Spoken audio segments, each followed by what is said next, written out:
남부지방과 제주도는 대체로 흐리겠습니다.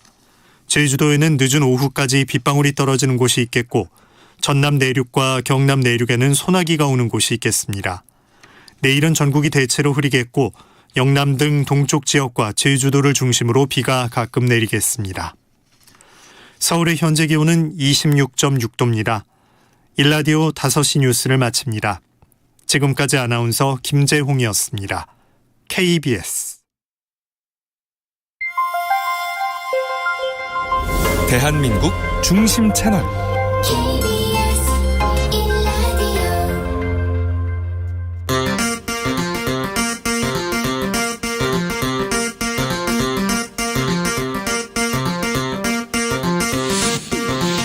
주진우 라이브.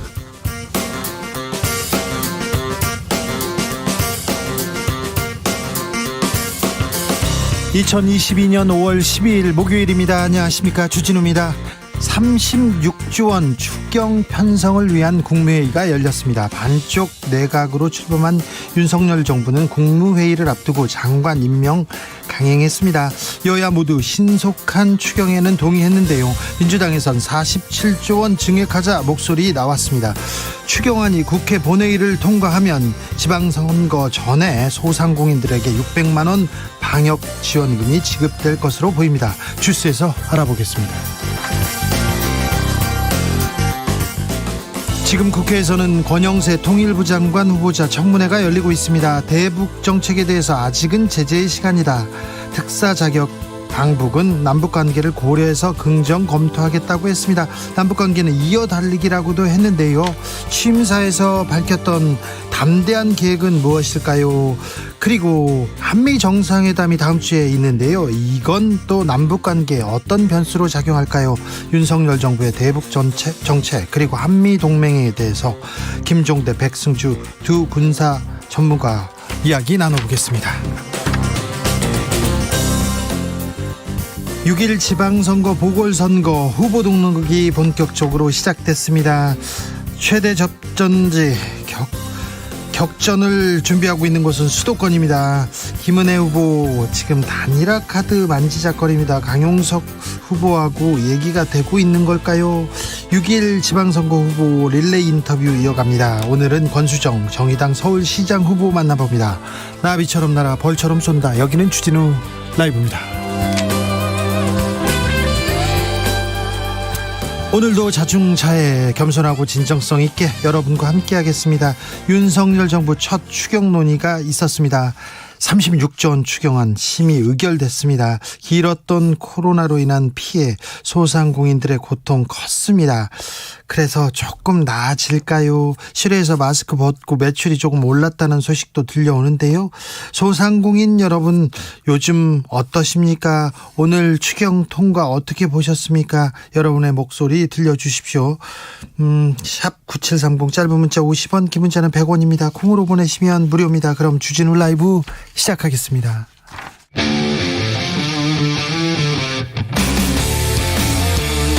탐사보도 외길 인생 20년. 주 기자가 제일 싫어하는 것은?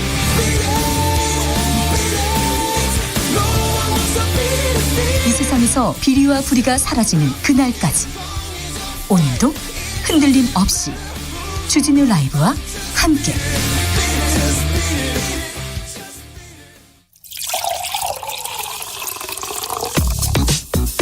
진짜 중요한 뉴스만 쭉 뽑아냈습니다. 주스. 오늘 윤석열 대통령이 청문 보고서 채택되지 않은 2명의 장관 후보자 임명했습니다. 네, 윤석열 대통령은 오늘 이 박진 외교부 장관 그리고 이상민 행정안전부 장관을 임명했습니다. 이로써 전체 18개 부처 중 9곳이 신임 장관 체제를 갖추게 됐는데요. 오늘 이창양 산업통상자원부 장관 후보자 그리고 이영 중기부 장관 후보자에 대한 청문 보고서가 채택이 된 만큼 이 두 장관 후보자가 공식 임명되면 국무회의 개의 요건인 11명을 채우게 됩니다. 다만 민주당이 강하게 반발하고 있는 정호영 복지부 장관 후보자, 원희룡 국토부 장관 후보자, 그리고 박보균 이 문화체육관광부 장관 후보자 등은 아직 임명 움직임이 없는데요. 윤석열 대통령은 취재진을 만난 자리에서 오늘은 일부만 임명하겠다라는 입장을 밝힌 바 있습니다. 총리가 장관 후보자를 요청을 하게 돼 있는데 총리가 없는 상태에서 계속되고 있습니다. 국민의힘에서는 한덕수 총리 후보자 임명 빨리 해달라 본회의 요청했습니다. 네, 권성동 국민의힘 원내대표는 오늘 박병석 국회의장에게 한덕수 국무총리 후보자 임명 동의안을 본회의에 직권상정해달라 이렇게 요청했습니다.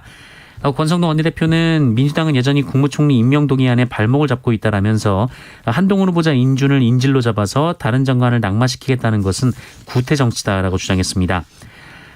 민주당 조응천 비상대책위원은 의원총회를 열어서 한덕수 총리 후보자 인준 여부에 대한 결정을 할 것이다라고 말했는데요. 네. 윤호중 비상대책위원장은 민주당은 한덕수 후보자가 많은 부적격 사항들을 가지고 있다 판단해서 임명 동의안을 보내지 말아달라고 했는데 윤석열 대통령이 1호 서명으로 국회에 넘겼다라면서 야당의 책임을 전가할 것 같은데 이낙연 총리 임명 당시 야당이 20일 넘게 끌었던 것을 되돌아봐야 한다라고 강조했습니다. 네. 한동훈 후보자 인질을 잡아서 다른 장관 낙마시키겠다. 이거는 그게 아니라 한동훈 후보자는 부적격으로 얘기하고 있습니다. 한덕수 총리 후보자도 부적격이라고 민주당에서는 얘기하고 있고요. 이낙연 총리 임명 당시에는 20일 넘게 걸렸군요. 한번 또 지켜보죠. 정상근 기자하고 우리가 인사 안 했나요? 네, 인사 안 했습니다. 네.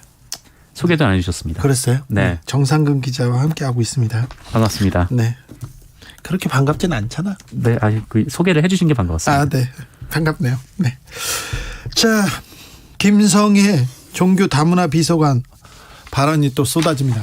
네, 윤석열 정부 대통령실의 김성애 종교 다문화 비서관이 지난 2015년 한일 일본군 위안부 합의 당시 밀린 화대라도 받아내란 말이냐라는 댓글을 단 사실이 뒤늦게 드러나 논란이 일고 있습니다. 그러게요.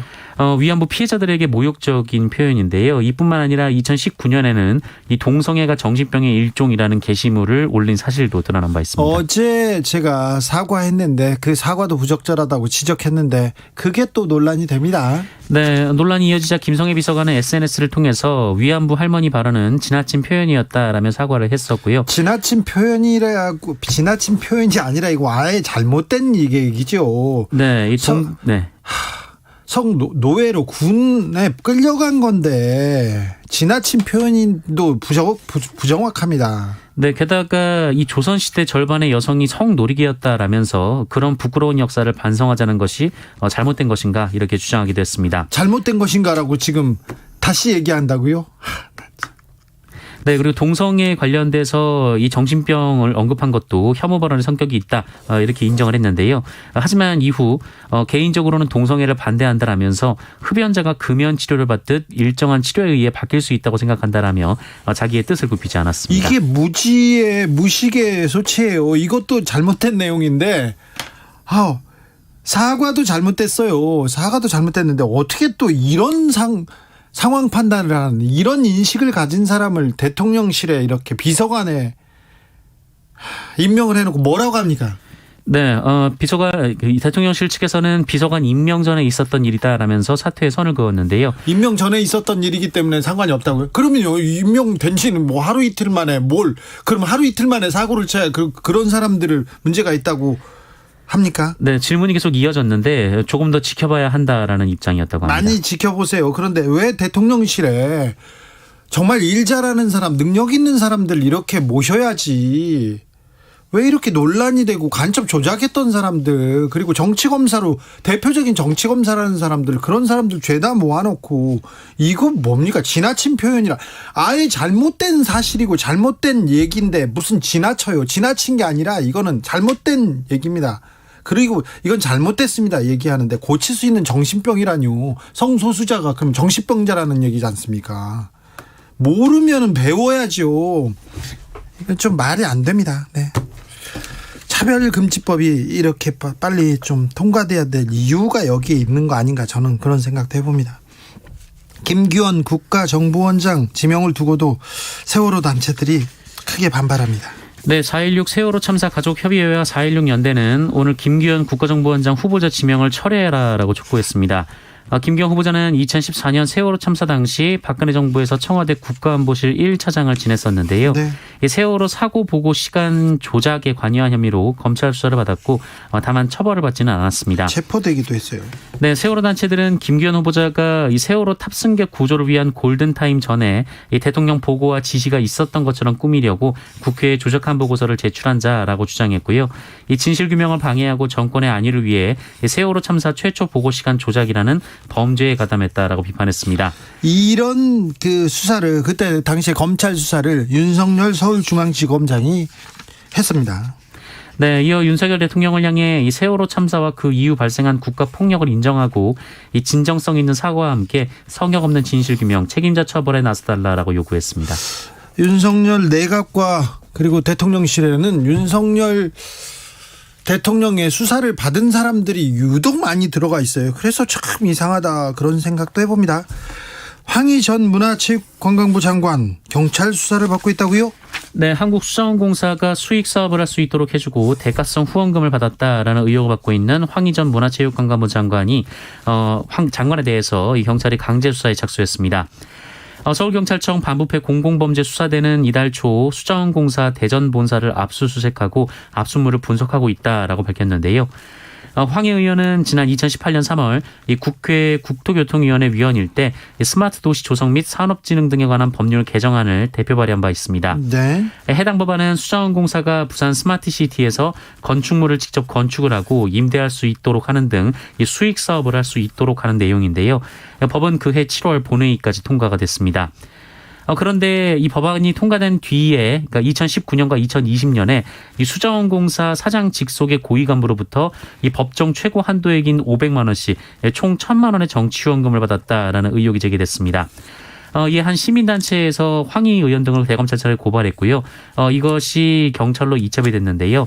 이 고발된 지 1년 3개월이 지난 시점에서 강제 수사가 착수가 됐습니다. 그런데요, 이거 인사청문회 때 나왔던 이야기인데요. 네, 인사청문회 때 거론된 바 있는데요. 이 당시 황희 의원은 특혜와는 전혀 관련이 없다라면서 이 후원금을 낸 분의 명단은 한 번도 받아보지 않았다라고 말했습니다.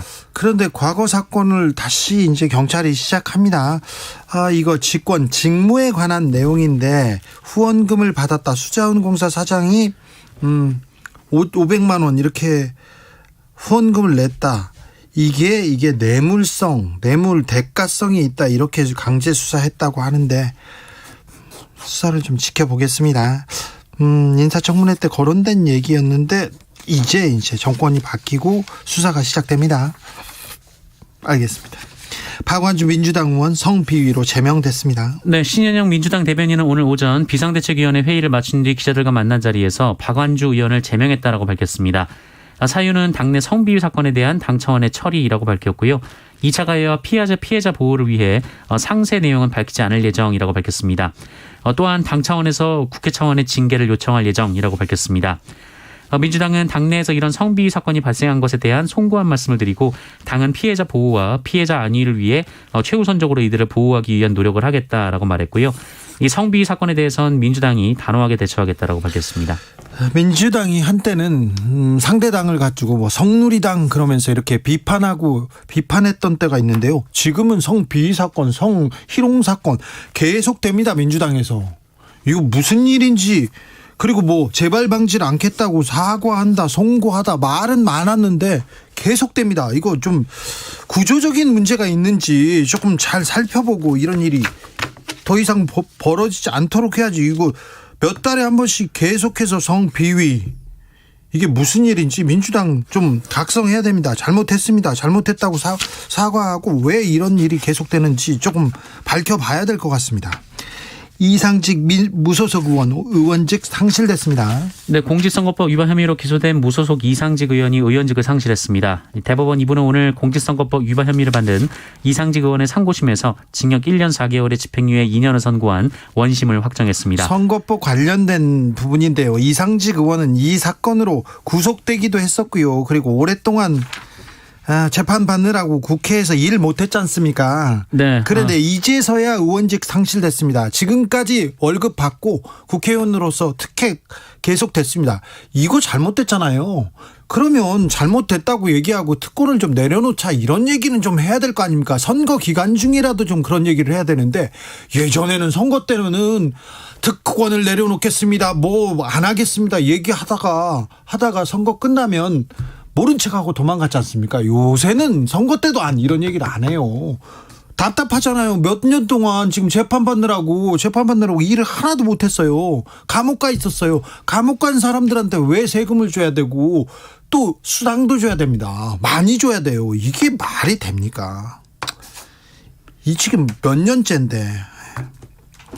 지나가겠습니다. 코로나 상황 어떻습니까? 네, 오늘 코로나19 신규 확진자 수는 35,906명으로 어제보다 8천여 명 정도 줄었습니다. 목요일에 발표된 확진자 수로는 지난 2월 3일 이후 14주 만에 가장 적은 수이고요. 9일 연속 5만 명을 밑돌고 있습니다. 네.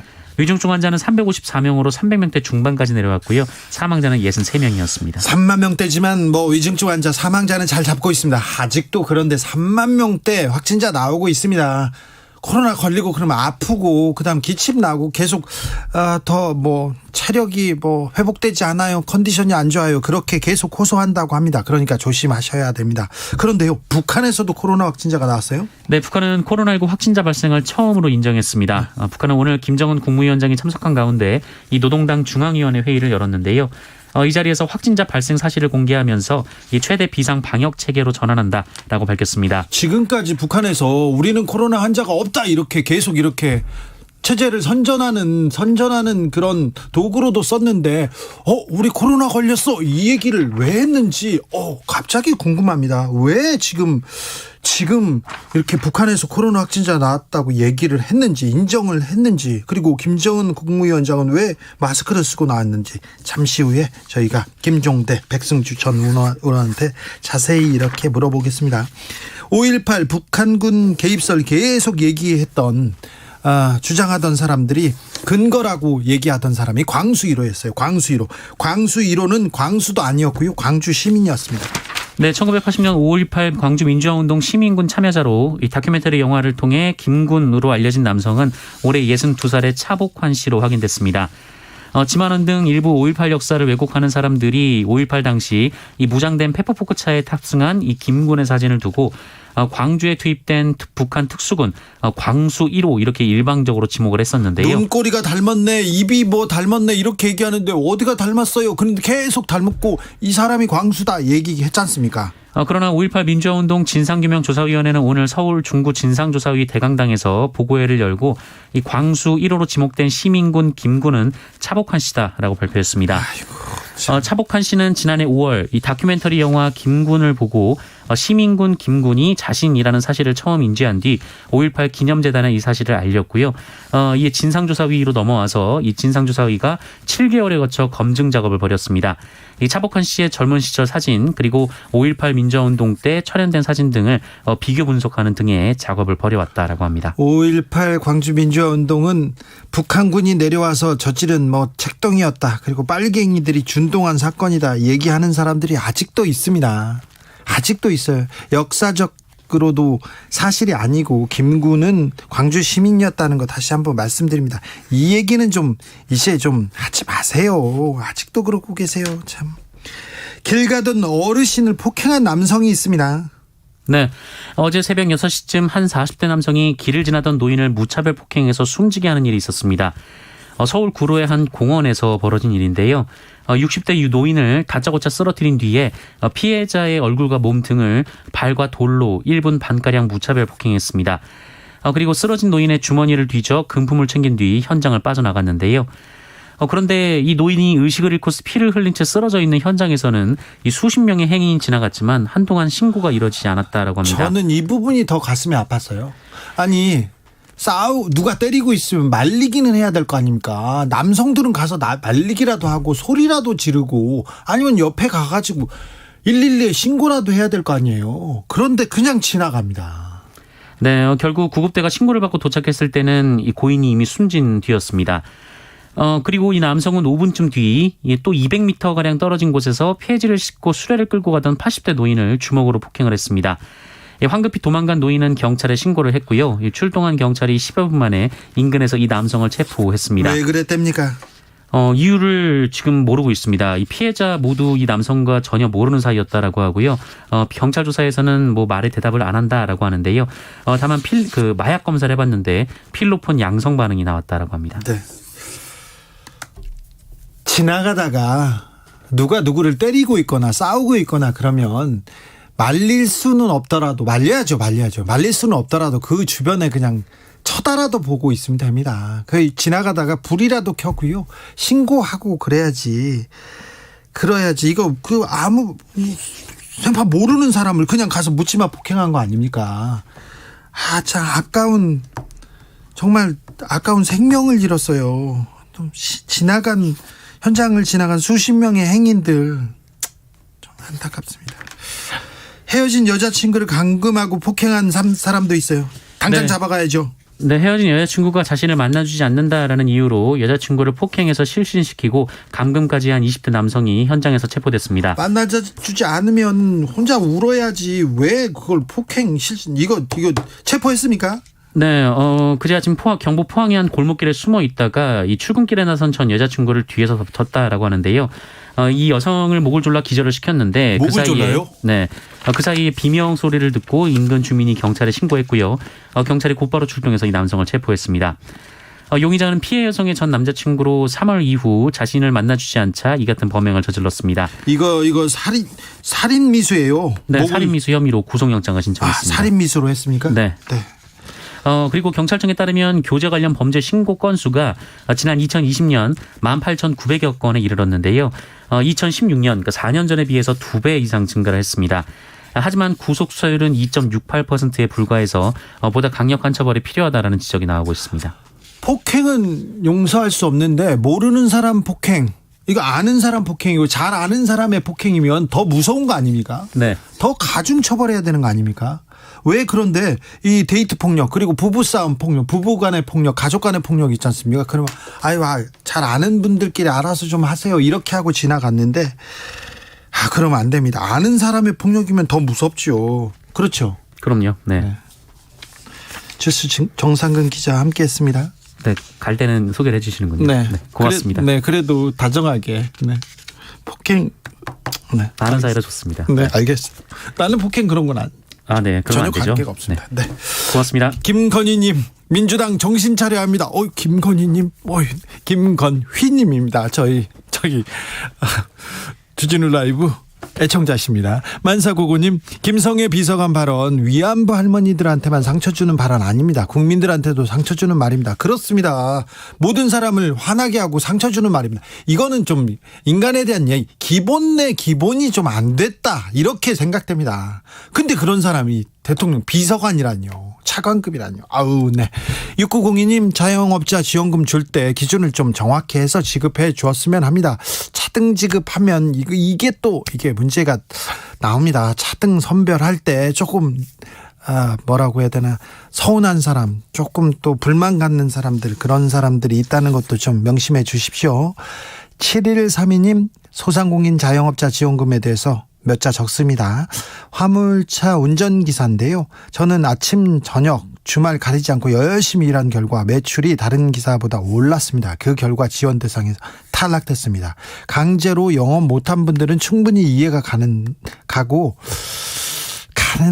억울한 부분도 있네요. 네, 그러게요. 코로나 때문에 소득이 줄었어. 그래서 아침, 저녁으로 더 일하고 주말에도 일했어요. 그런데 그래가지고 탈락했어요. 이거 억울하네요. 이런 분들도 좀 살펴봐 주십시오. 좀 부탁드리겠습니다. 교통정보센터 다녀올게요.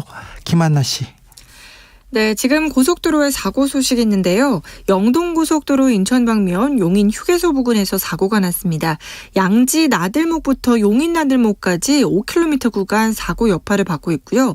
이후로도 동수원에서 부곡 나들목까지 11km 정체 이어지고 있습니다. 또 군포에서 반월터널, 또 군자분기점에서 월곶분기점까지 속도 내기 어렵고요. 경부고속도로 서울 쪽으로는 안성분기점에서 오산 나들목 사이에 13km 10km 구간에 차들이 몰려 있습니다. 더 가서 기흥에서 죽전 휴게소까지 또 판교 분기점 부근과 달래내에서 한남 나들목 12km 정체되고 있고요. 서해안 고속도로 서울 쪽으로는 서평택 분기점 부근에서 화성 휴게소까지 10km 밀리고 있습니다. 이후로도 비봉에서 용담터널 또 광명역에서 금천나들목까지 6km 정체입니다. 목적지까지 안전운전하시기 바랍니다. KBS 교통정보센터였습니다.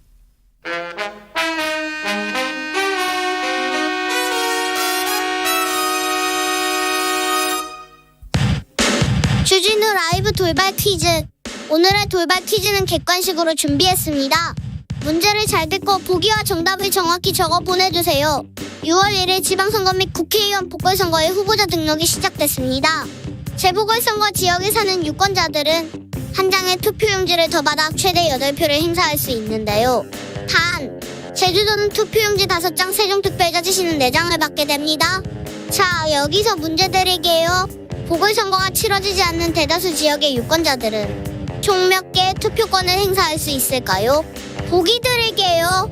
1번 7표, 2번 973표. 다시 들려드릴게요.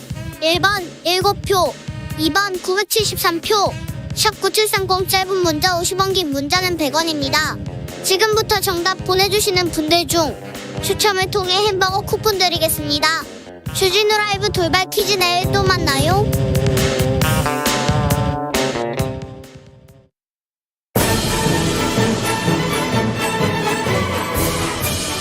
마이크를 사랑하는 사람들의 모임 여의도 마사회. 마사회 오늘은 국방안보 전문가 두 분 모셨습니다. 백승주 전 의원 안녕하세요. 예, 안녕하세요. 반갑습니다. 김종대 전 의원 어서 오세요. 안녕하십니까. 네, 용산 시대가 열렸습니다. 윤석열 대통령 출근길, 용산 출근길 어떻게 보셨습니까, 백승주 의원님? 우선 출근길은 지금 서초동에서 이제 출발해서 네. 국방부가 있는 장소로 이제 대통령실로 출근했는데 한 11분 정도 걸렸다 그러죠. 네. 약간의 시민들에게 교통 통제하는데 조금의 어떤 건이 있었는데 뭐 대체로 출근하는 모습, 막 특히 그 김건희 여사님이 배웅하는 모습을 이렇게 보내주던데. 개 끌고 나왔더라고요. 네. 아니, 반려견이라고 하십시오. 반려견 하기엔 좀. 예. 아니, 개지요. 그런데 우리가 죄송합니다. 우리 국민들이 지금까지 보지 못했던 그런 모습을 봤다. 네네.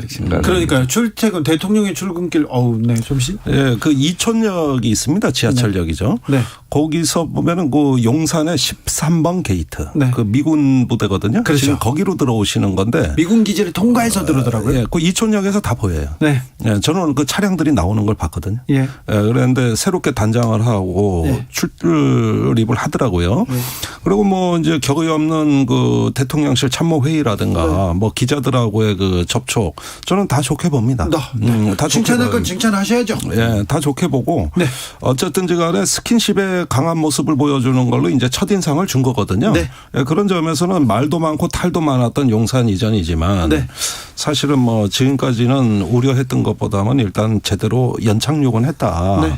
이제 앞으로가 문제겠죠. 알겠습니다. 그 건물 내 동선 구조가 이전에 청와대하고는 완전히 다를 수밖에 없어요. 다를 수밖에 없습니다. 동선 자체가 들어가면 문제 뭐 들어가면은 이렇게 직원들하고 엘리베이터로 같이 쓴다면서요. 엘리베이터도 같이 들고 직원들하고 이렇게 조하고 만날 수밖에 없는 만나면 또 인사서로 교환하고 또 뭐 의견을 나눌 수 있는 그런 구조이기 때문에 소통의 문제에서는 이전 청와대하고는 완전히 다른 알겠습니다. 그런 내부 동선 구조를 갖고 알겠습니다. 제가 개 끌고 나왔다고 얘기했는데 반려견과 함께 등장하셨습니다. 이렇게 얘기해야 되나 봅니다. 네. 좀 송구합니다. 보기 좋았죠. 네, 자 그런데요. 국방부 합참 이렇게 이사는 잘 돼가고 있습니까? 괜찮습니까? 예, 준비를 제가 뭐 최근에 한번 확인을 해봤는데 네. 생각보다가 그 논란이 있는 중에도 계속 준비를 했기 때문에 뭐 큰 차질 없이 준비했다. 국방부 직원들 사는 아파트에서도 나가야 되고 다 뭐 좀 입이 많이 나온 것 같은데요. 국방부의 직원들이 한 1,200명 좀 되는데 이사를 생각밖에 이제 이사를 하게 되니까 입이 좀 나올 수밖에 없는 상황도 있겠죠. 그러나 실제로 먼저도 말씀을 한번 드린 적이 있는데 그 일반 직원들 1,000명 때문에 그 주거지 옮기는 문제가 아니고 사무실 옮기는 문제고 국방부 인근 내부에서 옮기는 문제이기 때문에 이삿짐 센터가 힘들었겠죠. 그리고 심리적 공간이 바뀌니까 지금 그 부분은 지금 대통령실이 입주한 구 국방부 건물하고 네. 현재 국방부가 입주한 합창 건물 사이에 지금 가림막이 쳐져 있어요. 예. 굉장히 그게 답답하게 됐고 이 부분도 이제 출입을 사실상 통제하는 거거든요. 그다음에 이제 주차하고 교통 문제. 그다음에 이제 사무실이 여러 군데로 흩어져 있음으로써 업무 효율성 문제 이런 문제는 여전히 숙제로 남아 있는 거예요. 그러니까 사실은 국방부에 대해서 그 동안에 이렇게 너무 뭐 통보만 하고 이러는 것보다는 이 사람들의 그 애환이랄까 상실감에 대해서는 사실은 정부가 살펴줘야 됩니다. 네. 예, 그다음에 동빙고 아파트 문제도 원래 이것도 예상 밖에 또 돌출 현안이 나온 건데. 구 청와대 그러니까 지금 대통령실 경호처의 고위 인사들의 주거용으로 한 20세대 비워달라는 거예요. 그러면은 그 사람들은 어디로 가냐. 이 건물이 합참의 5분 대기조라고 할 수 있는 그 주요 그 긴급한 요원들이 사는 아파트거든요. 긴급 대기조면 그 옆에서 살아야죠. 예, 그래서 합참 인근의 동빙고 아파트에 있었던 건데 경호처가 치고 들어오니까 이분들은 어디로 가냐면 지금 경호처 아파트. 그 청와대 인근의 자운동에 있는데 그리로 가라는 거거든요.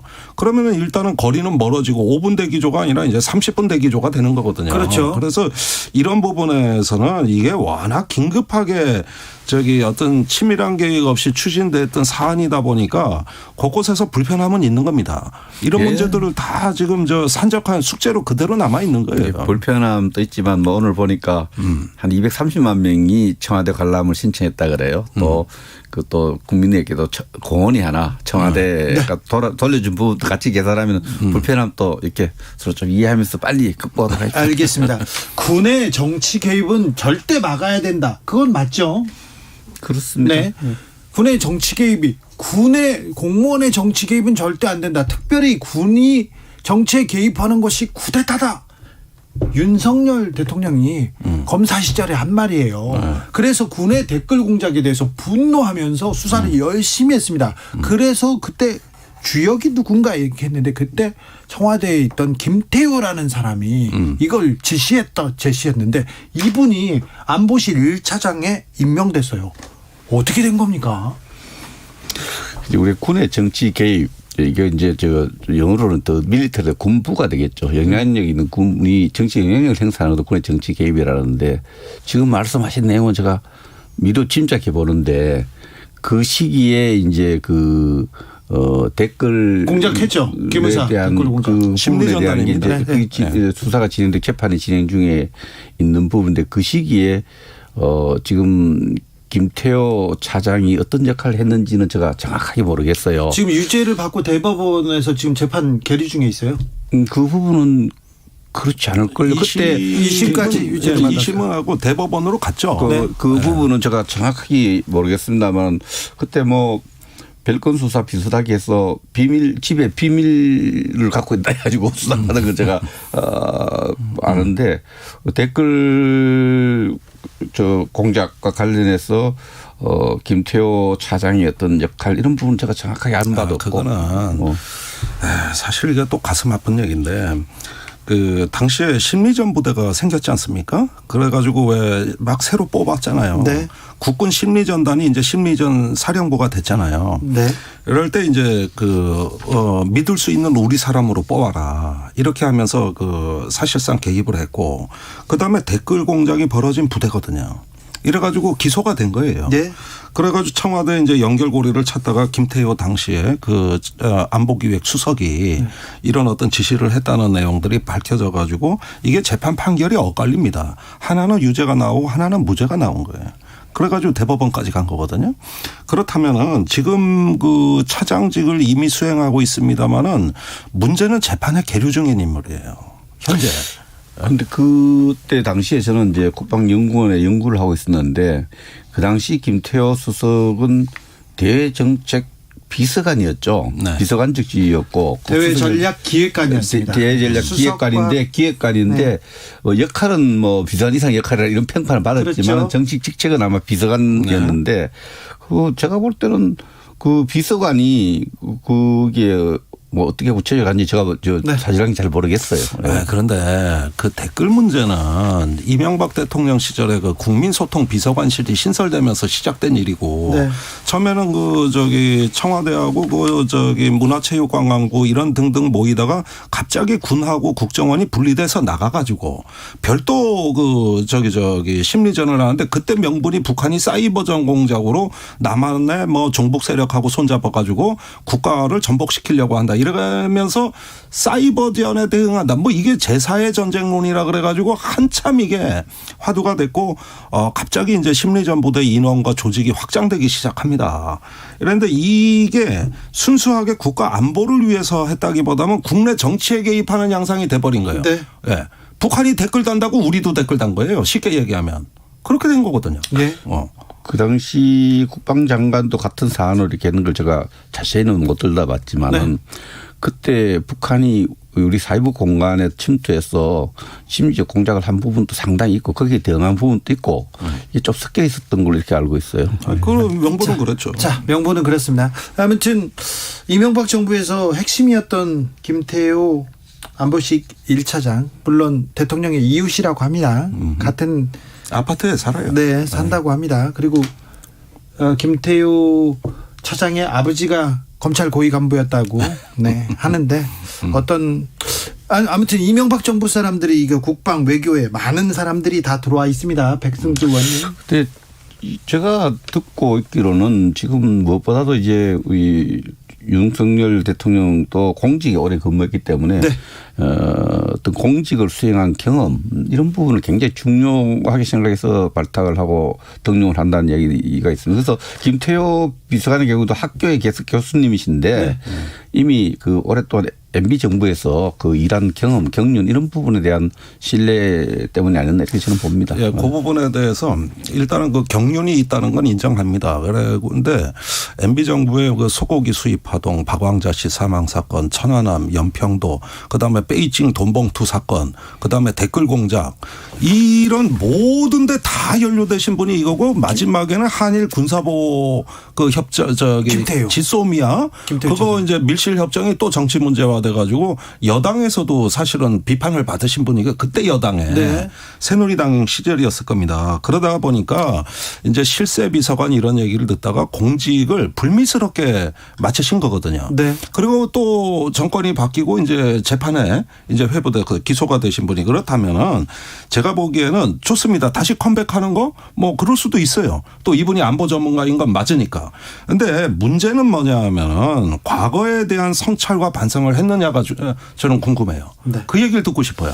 알겠습니다. 그 부분에 대해서 어떻게 만난 적도 근데 어쨌든 지금 이제 과거의 어떤 공직에 있던 경험 또 학계에서 상당히 그 분야에 또 계속 연마한 부분 이런 부분에서 좀 잘 하도록 이렇게 생각. 오늘 김용대 의원이 김태호 전문가인지 몰랐어요. 저는 안보 국방전문가인 줄 알았는데. 이거 모르는 사람이 어디 있습니까? 자, 그런데요. 사실이죠. 자, 윤석열 정부의 인사 그리고 취임사 그리고 이렇게 지금까지 보내온 이런 걸 보고 윤석열 정부는 어떤 대북 정책을 펼칠까요, 박승주 의원님? 윤석열 대통령이 이끄는 정부의 대북 정책은 앞의 정부와의 차별화 측면에서 보면은 북한에 대해서 좀 굴욕적이고 굴종적이고 북한의 눈치를 보는 대북 정책을 하지 않을 것 같습니다. 그러나 큰 틀에서 또 헌법상의 의무사항이기도 하고 남북관계를 발전시키기 위해서 이 단계에서 해야 될 일들 북한의 비핵화 개방을 이끌면은 남북관계를 발전시키기 위한 여러 가지 노력과 구상도 해 놓고 있습니다. 그래서 약간의 이게 조건이 경직되냐 유연하냐 문제가 있지만 취임사에서도 그 이야기 했죠. 북한이 핵 개발을 중단하고 실질적인 비핵화를 해가면은 혼자서 도우는 것이 아니라 국제사회 공조해서 북한 주민의 삶을 한 단계 업그레이드하는 담대한 계획을 갖고 있다. 북한이 그런 길로 나와주기를 바란다 이렇게 했기 때문에 그거는 앞에 역대 정부가 했던 비슷한 맥락에서 지어가는데 그러나 이걸 해가는 과정에서 북한이 더 이상 속지 않겠다. 북한에 대해서 굴욕적이고 굴종적인 모습을 안 보이겠다. 이런 것은 갖고 있다고 봅니다. 네, 어떤 남북관계, 어떤 국제정치를 얘기할 때 굴욕, 굴종 이런 감정적인 용어를 쓰는 건 저는 적절치 않다고 봅니다. 사실은 어떤 국민의 안정과 어떤 국가의 생존이라는 어떤 핵심 목표, 본질이 있는 거고 가치가 있는 거고 외교를 하다 보면 협상, 양보 또 여러 가지 어떤 정치 수리라는 게 있는 건데 이런 것들이 굴종, 굴욕 이런 감정적 용어로 묘사된다는 건 참 불행한 일이고 설령 그렇게 비춰지는 측면이 있다 하더라도 그건 얼마든지 협상의 기술이나 전술일 수도 있는 거고 더 큰 이익이 있다면 얼마든지 그런 것들을 또 국민을 위해서 감수할 수도 있는 문제거든요. 그렇다면 지금 굴욕하지 않겠다, 굴종하지 않겠다 이렇게 얘기를 합니다마는 지금 이 문제는 굴욕이나 굴종의 문제가 아니라 한반도의 어떤 생존의 공간을 어떻게 만들 것이며 어떤 공존 공영 복리의 시대 그 말 그대로 한반도의 시대를 어떻게 만들어 갈 거냐. 우리는 헌법에 대통령이 선서할 때 조국의 평화적 통일을 위해서 선서문에 보면은 대통령으로서의 직무를 성실히 수행한다고 하고 있습니다. 그렇다면 정치 지도자가 해야 될 일은 원대하게는 통일로 가는 길에 있어서 내가 하나의 어떤 소명을 다하는 국가 지도자의 모습이 필요한 거고 북한에 대해서 대화가 굴욕이라고 하면 안 하겠죠. 그래서 이번에 취임사에 보면은 대화의 문은 열어놓겠습니다. 이렇게 표현하셨거든요. 그러니까 대화의 문은 열어놓을 테니까 북한이 알람하고 말라는 거예요. 그런데 이런 게 아니라 어떤 북한과의 생산적 대화를 통해 가지고 비핵화와 평화가 정착된 번영된 한반도로 만들겠습니다. 원래 선서한 취지대로는 그렇게 나와야 되는 거거든요. 근데 참 너그럽게 이해를 하시고 또 대승적으로 봐야 된다는 이야기를 하시는데 저는 두 가지만 사례를 들겠습니다. 왜 그렇게 보느냐. 자, 북한 주민이 해상을 통해서 넘어오면은 대한민국 국민입니다. 넘어오는 기존 의사를 밝힌 순간 이미 97년 우리가 대부분 판례도 나와 있고요. 이 헌법적 가치예요. 넘어온 우리 국민을 그냥 눈도 가리고 뒤에 손을 묶어갖고 북한하고 잘 지내자고 북한에 보낸 사실을 어떻게 이해해야 되겠어요. 남북한 잘 지내자고 합의해놓고 북한에 전단 살포한다고 개성공단에 한 800억 가치의 우리 자산을 그냥 폭파해버려요. 전 세계 보는 가운데. 이런 것에 대해서 질책하지 않고 따지지 않고 잘 지내자. 따지봤자 알겠느냐. 저는 그거는 아니라고 생각합니다. 이런 굴욕적이고 굴종적인 모습이 분명히 있었고 이런 부분들은 반드시 짚어가면서 남북관계 발전시켜 가야 된다는 그런 원칙이 필요하다. 이것이 헌법 가치를 지키는 길입니다. 굴종 굴욕을 넘어서서 우리 대한민국 헌법 가치를 지키면서 남북관계 발전시켜야 된다는 여기 하나만 거죠. 보태겠습니다. 권영세 통일부 장관 비핵화 문제 해결 없이는 안보 문제 한계 있다 얘기했고요. 북한이 핵을 포기하면 뭐든 좀 주겠다 이렇게 얘기했는데 이 단서 조항 북한이 비핵화 문제를 해결하면 이 부분은 어떻게 이제 그건 제가 좀 말씀을 드려야 되겠는데 사실 우리가 이명박 정부의 선비핵화 그다음에 삼천 이런 어떤 비전 제시는 북한이 제일 듣기 싫어하는 용어들입니다. 진전도 없었어요. 제일 싫어하는 거고 그다음에 이제 개혁 개방 이런 말 하면 일어서서 그냥 나가버리는 사람들이에요. 그 용어 자체를 인정 안 하고 또 선비핵화도 그래요. 그렇다면 저는 보수 정부기 때문에 저렇게 말할 수밖에 없다는 건 이해합니다. 그런데 문제는 말입니다. 어떤 선비핵화라는 또 조건이 있는 대화 이렇게 되면은 당분간은 이제 대화는 저는 어렵다고 보고 대화는 그 자체의 의미가 있는 것이지 조건이 있으면 그건 대화가 아닙니다. 대화는 무조건 만나는 걸 대화라고 하는 거예요. 네. 그 다음에 지금 남북 관계가 핵 문제만 있느냐. 북한에 지금 오미크론 퍼지면은 무슨 변종이 나타날지 모르고 네. 기후 위기에다가 전염병 문제가 오미크론뿐입니까? 아프리카 돼지열병, 말라리아 이걸로 우리가 엄청난 고통을 겪고 있어요. 네, 멧돼지가 넘어가지고요. 그렇습니다. 그래가지고 작년에 군부대가 멧돼지 3,000마리 포획했습니다. 네. 예, 한국 전쟁 이래 최대 군사 작전이었어요. 그거 군사 기밀 아닙니까? 기밀 아닙니다. 네, 멧돼지 3,000마리 포획했어요. 네. 그러니까 이런 개고생 죄송합니다. 네. 예, 죄송합니다. 죄송합니다. 네. 예, 이런 것들을 할 때 우리가 생존의 공간으로서 한반도를 어떻게 이해하느냐 보면은 이 핵이라는 거는 핵 문제는 분명히 비핵화는 저는 그 목표나 어떤 방향에 대해서는 동의를 합니다만 이것은 북한에 대한 인도주의 지원 문제가 아니라 우리의 생존 문제이기 때문에 협력할 건 협력할 게 있다는 것이죠. 네. 네.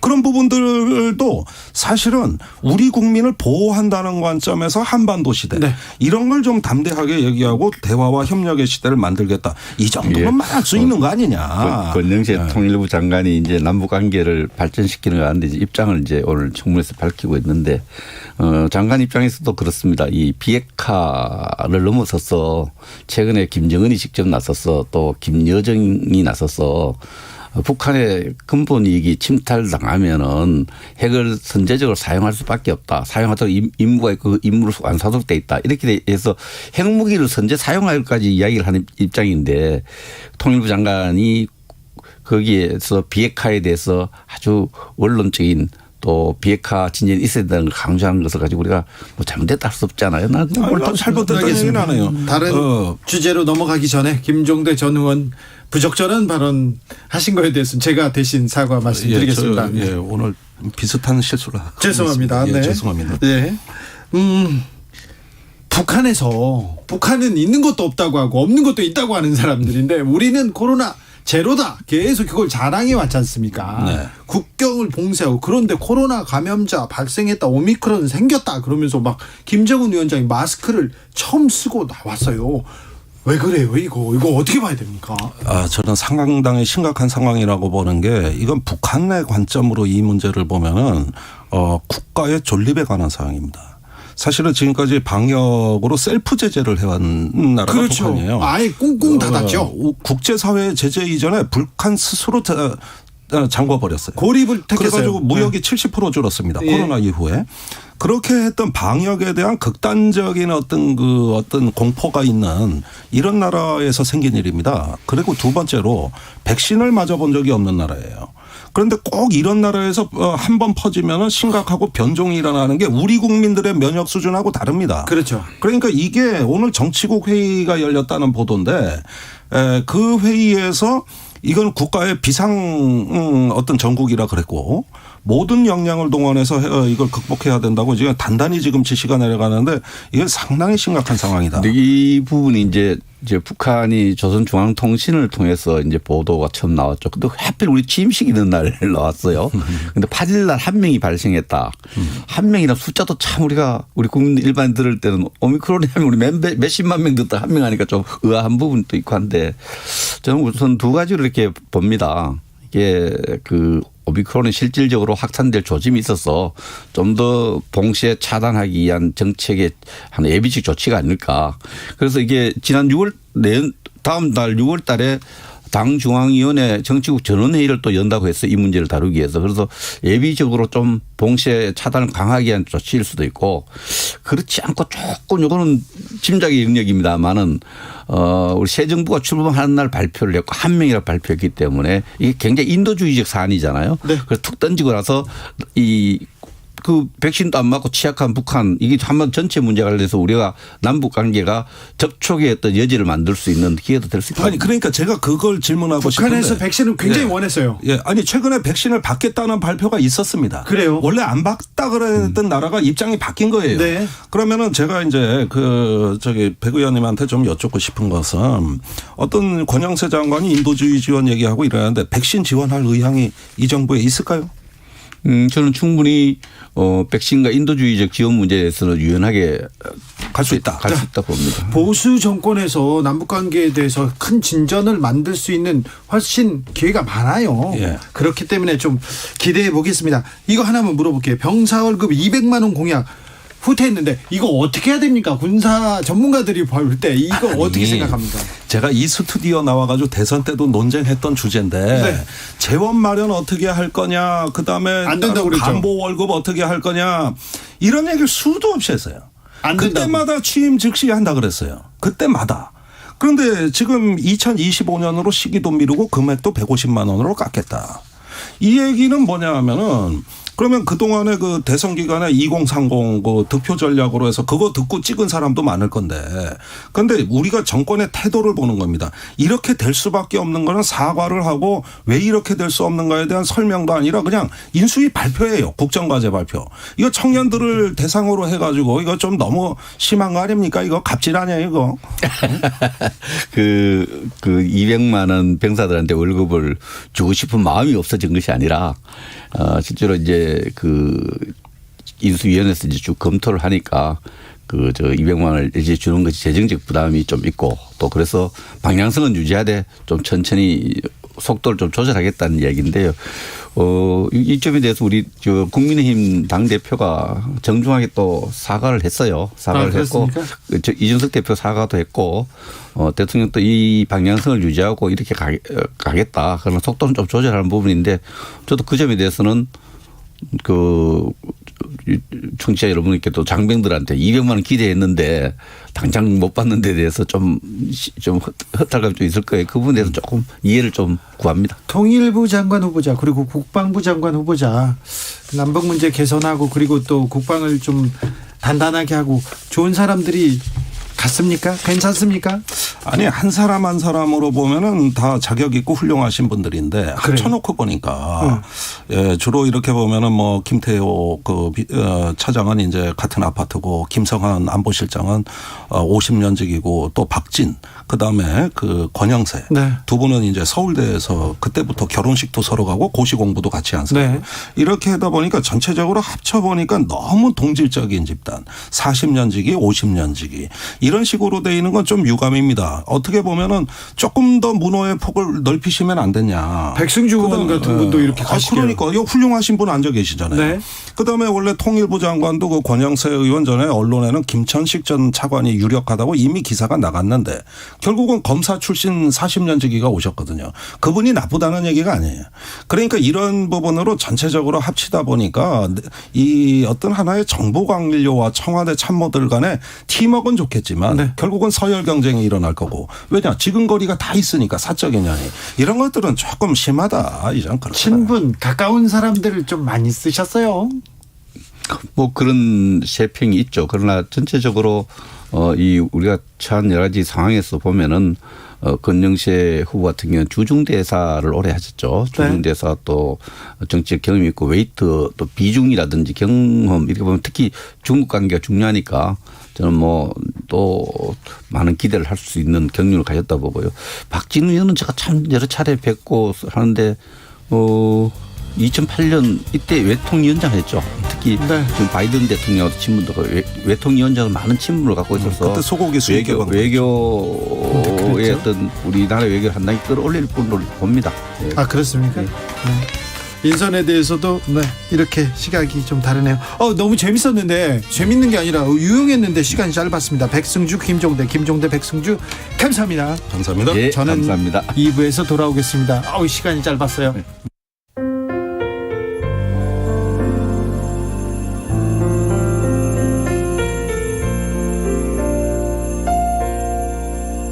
KBS 라디오 연중기획 희망충전 대한민국 481번째 이야기. 안녕하세요. 아나운서 이현주입니다. 고등학교 1학년 수정이는 누군가 장래 희망이 뭐냐고 물어볼 때마다 이런 말을 합니다. 장차 의사가 돼서 아픈 사람들의 몸과 마음을 치료해주고 싶어요. 부신피질암 말기 진단을 받고 힘들어하는 엄마를 보면서 의사가 되기로 결심한 수정이. 굳은 결심만큼 열심히 공부해서 성적을 꽤 올렸지만 마냥 기뻐할 수만은 없습니다. 오랫동안 아파하던 엄마가 6개월 시환부 판정을 받았기 때문입니다. 아빠의 가정폭력에 시달리면서도 묵묵히 아픔을 감내해왔던 엄마가 수정이는 너무 안쓰럽게 느껴집니다. 온종일 엄마를 생각하면서 하염없이 눈물만 흘리고 있는 수정이를 위해서 여러분이 따뜻한 격려를 보내주세요.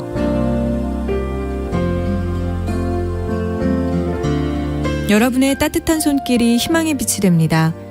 ARS 060-700-1580 060-700-1580 한 통화 3,000원으로 희망을 선물해 주세요. KBS 라디오 연중기획 희망충전 대한민국은 초록우산 어린이재단, 인탑스 주식회사 그리고 청취자 여러분과 함께합니다.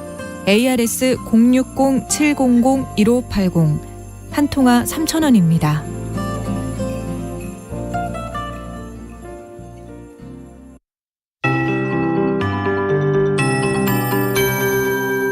KBS 58분 날씨.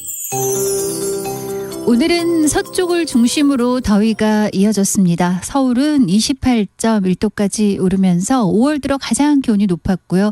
평년보다 5.9도 높은 낮 기온 보였습니다. 많은 지역으로 좀 더운 듯한 날씨였는데 내일은 오늘보다는 2, 3도 기온이 떨어지겠지만 내일도 서울 25도 등 전국이 15도에서 25도 분포를 보이면서 평년보다는 약간 기온이 높겠습니다. 이후로 내일 밤부터 북쪽에 찬 공기가 내려오겠습니다. 따라서 내일 밤 이후 주말 휴일 이틀 동안은 대부분 낮 기온이 22, 3도를 유지하면서 비교적 전날보다는 낮에 활동에 선선한 기온이 예상됩니다. 오늘 저녁까지 일부 남부 내륙은 곳에 따라 소나기가 지나겠습니다. 양은 5mm 내외. 또 내일은 제주도의 경우 새벽부터 오전까지 가끔 비가, 또 내일 오후부터 저녁 사이에는 강원 남부 내륙을 포함한 내륙 중심으로 가끔 비 예보 있고요. 양은 역시 많지 않아 5mm 내외가 전망됩니다. 대체로 미세먼지 농도 상황도 내일까지 무난해서 좋음에서 보통 예보 들어있고요. 오존 농도 오늘보다는 좀 나아지겠지만 내일도 일부 중부 지역과 남부 일부 지역 약간은 높은 상태 유지하겠습니다. 현재 서울 기온 25.4도입니다. 기상청에서 최영우였습니다.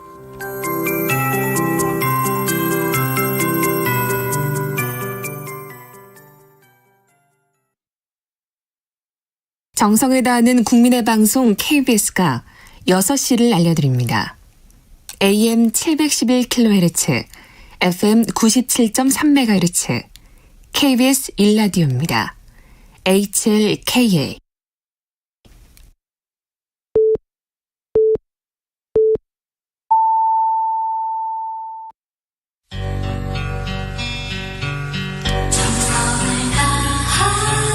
정성을 다하는 국민의 방송 KBS 주진우 라이브. 그냥 그렇다고요. 이 시각 라디오 정보센터 뉴스입니다. 정부가 59조 원 규모의 역대 최대 추가 경정 예산안을 편성했습니다. 이 가운데 소상공인 지원과 물가 안정 대책에 36조 원이 사용됩니다. 추경 재원은 국채 발행 없이 초과 세수 등으로 충당됩니다. 방역당국은 누적 확진자 수가 크게 증가함에 따라 감염으로 획득되는 자연 면역 효과를 고려해 기초접종은 확진일로부터 3주 후, 추가 접종은 확진일로부터 3개월 후 접종받도록 오늘부터 변경한다고 밝혔습니다. 마스크를 쓴 김정은 북한 국무위원장의 모습이 처음으로 북한 매체에 공개됐습니다. 조선중앙TV는 오늘 북한에서 첫 코로나19 확진자가 발생했고 이와 관련한 노동당 중앙위원회 정치국 회의가 개최됐다고 전하면서 김 위원장이 마스크를 착용한 모습을 보도했습니다. 휘발유 가격을 넘어서며 급등 중인 국내 경유 가격이 역대 최고가 기록도 경신했습니다. 한국석유공사에 따르면 오늘 오후 기준 전국 주유소의 경유 평균 판매 가격은 전날보다 4.6원 오른 리터당 1,952.2원으로 집계됐습니다. 코스피가 8거래일째 하락하며 1% 넘게 하락해 2,550대에서 마감했습니다. 이는 종가 기준 1년 반 만에 최저 수준입니다. 서울 외환시장에서 원달러 환율은 1,288.6원에 마감했습니다. 지금까지 라디오 정보센터 뉴스 정한나였습니다.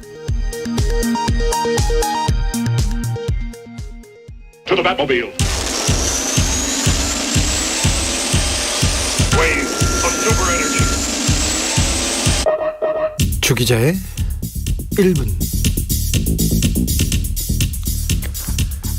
사회부 기자 시절 강원도에 홍수가 나서 취재 갔습니다. 군수방에서 취재하고 있는데 전화가 울렸어요. 군수님께요. 그런데 전화해서 축하드립니다 이런 얘기가 들려가지고 제가 전화 끊고 물어봤죠. 누구예요? 물어봤더니 옆 동네 군수라고 합니다. 그래서 아니 홍수가 났는데 축하라니요? 제가 또 물었지요. 그랬더니 군수님이 이렇게 설명하더군요. 선거 때 도운 지역 유지들, 군의원들 주로 건설업에 종사합니다. 도로, 다리 만드는 일로는 충당이 안 됩니다. 홍수 때문에 국가에서 보상비 나오고 공사 건수가 생기니까 부러워서 옆 동네 군수가 전화한 겁니다. 이렇게 얘기했더라고요. 군수님은 지역 정치는 다 그런 거 아닌가요? 이렇게 묻더라고요. 그제서야 인적이 드문 시골길에 4차선 아스팔트 도로가 마구 깔리고 한적한 바닷가에 황파제가 생기는 이유를 알게 됐습니다. 경북 예천에 또다시 뜨거운 사건이 벌어졌습니다. 경북 예천 기억하십니까? 군의회 의원들 해외 연수, 가이드 폭행, 세계적 화제 기억하시죠? 지난 2018년 12월에 캐나다로 해외 연수 간 군의원들, 그 속에 무소속 권도식 군 의원은 여성 접대부가 나오는 술집으로 데려가라고 가이드한테 호통을 칩니다. 그리고 자유한국당 박종철 군 의원 가이드 얼굴을 주먹으로 때렸어요. 이 사건은 해외 토픽으로 소개돼서 경북 예천은 국제적인 망신을 샀습니다. 불매운동도 벌어지고요. 권도식, 박종철 전 의원이 이번 지방선거에 출마했습니다. 국민의힘은 2018년 해외 연수에 동행한 예천 군의원 4명을 공천했습니다. 열심히 일하는 의원들 많습니다. 그분들께는 죄송하지만 의원들의 보수를 조금 낮추고 특혜를 내려놓게 해야 합니다. 공복이라고 하는데 누리는 게 너무 많습니다. 그래서 누리려고만 합니다. 진짜로 일하고 봉사하는 사람들이 남도록 이렇게 특혜를 좀 걷어야 됩니다. 의원님들 선거 때만 특권 내려놓겠다고 합니다. 좀 웃깁니다. 선거 끝나면 특권과 수당은 늘어 있어요. 그런데도 이상하게 이번 선거에서는 특권 내려놓겠다는 소리도 안 들립니다. 이제 신용도 안 합니다. 의원님들 선거 때만 되면 국민 속으로 몸을 던지겠다 하는 것도 웃겨요. 국민 속으로, 그러면 의원님들은 국민 아닙니까? 몸을 던진다고요? 그냥 일이나 좀 하세요. 지금까지 주기자의 1분이었습니다. DNC Body Moves. Side by side, we're walking home, stumbling home, getting curious. What's on your mind? 'Cause what's on mine? A dirty mind. Why so serious? Maybe the stars above will light the way. You just take my hand and hear the words I say. Yeah, when the morning comes, I'll always stay. You gotta know that I'm feeling this. Come and roll with me, we'll rock your body moves. Me and you, just a little body moves. Come and hold with me, oh baby, let it loose. Me and you, just a little body moves. I don't need it, but you know how bad I want it. And your touch has got me haunted, but love, come and roll with me, we'll rock your body moves. Me and you, just a little body moves. We got all night. Show me more, a little more. It's getting scandalous. Yeah, all my life, yeah. I'm waiting for the girl next door to get real dangerous. Maybe the stars. 나비처럼 날아 벌처럼 쏜다. 주진우 라이브.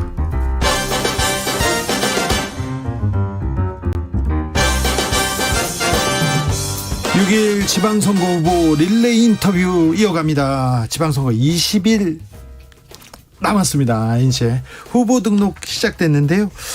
오세훈 후보 국민의힘, 그리고 송영길 후보 민주당, 서울시장 두 사람만 있냐고요? 아닙니다. 정의당 후보 목소리 있습니다. 목소리 작다고요? 작지 않습니다. 양당이 아닌 제3당 그리고 정의당 정의의 길을 가겠다. 일할 길을 달라고 얘기하고 있습니다. 서울시장 도전하는 정의당 후보 권수정 후보 만나보겠습니다. 안녕하세요. 예, 서울시민 여러분 반갑습니다. 정의당 서울시장 후보입니다. 출마의 변부터 들어보겠습니다. 예. 28년간 항공승무원으로 일하면서 여성 노동자로서 살았고요. 네. 지난 4년은 서울시의회 의원으로 시민들과 함께했습니다. 네.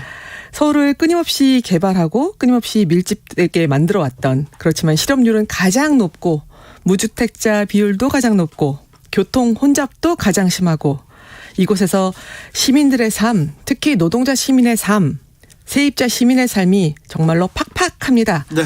그래서 여성 노동자의 눈으로 서울을 바꿔보려고 합니다. 부동산 개발이 아닌 일자리 개발, 수익과 영리가 아닌 지속 가능한 삶에 집중하고자 합니다. 네. 일자리 보장제로 일자리 서울을, 사대문안 차량 통제로 녹색 서울을, 수도 이전으로 살만한 서울을, 생활 동반자 인증제로 따뜻한 서울을 만들겠습니다. 네. 서울 전면 수정하겠습니다. 아, 서울을 수정하겠다. 권수정? 네. 네. 알겠습니다. 이게 거리에서 현장에서 사람들 만나시잖아요. 네. 그러면은 어떤 생각 드세요? 새로운 인물이 만났다, 반갑다, 새로운 이야기 듣게 돼서 너무 고맙다, 이런 말씀 하시는 분들 보면 제가 되려 고맙고 더 잘해야겠다, 이런 생각하게 됩니다. 그냥 휙 지나가는 사람도 있잖아요. 많으시죠. 네. 아직까지는 저를 잘 모르시니까요. 그렇죠. 예. 거대 양당의 선거입니다. 그리고 또 여성 후보들 좀 유독 보기 어려워요. 그죠? 네. 왜 그렇게 됐는지는 모르겠습니다만, 네.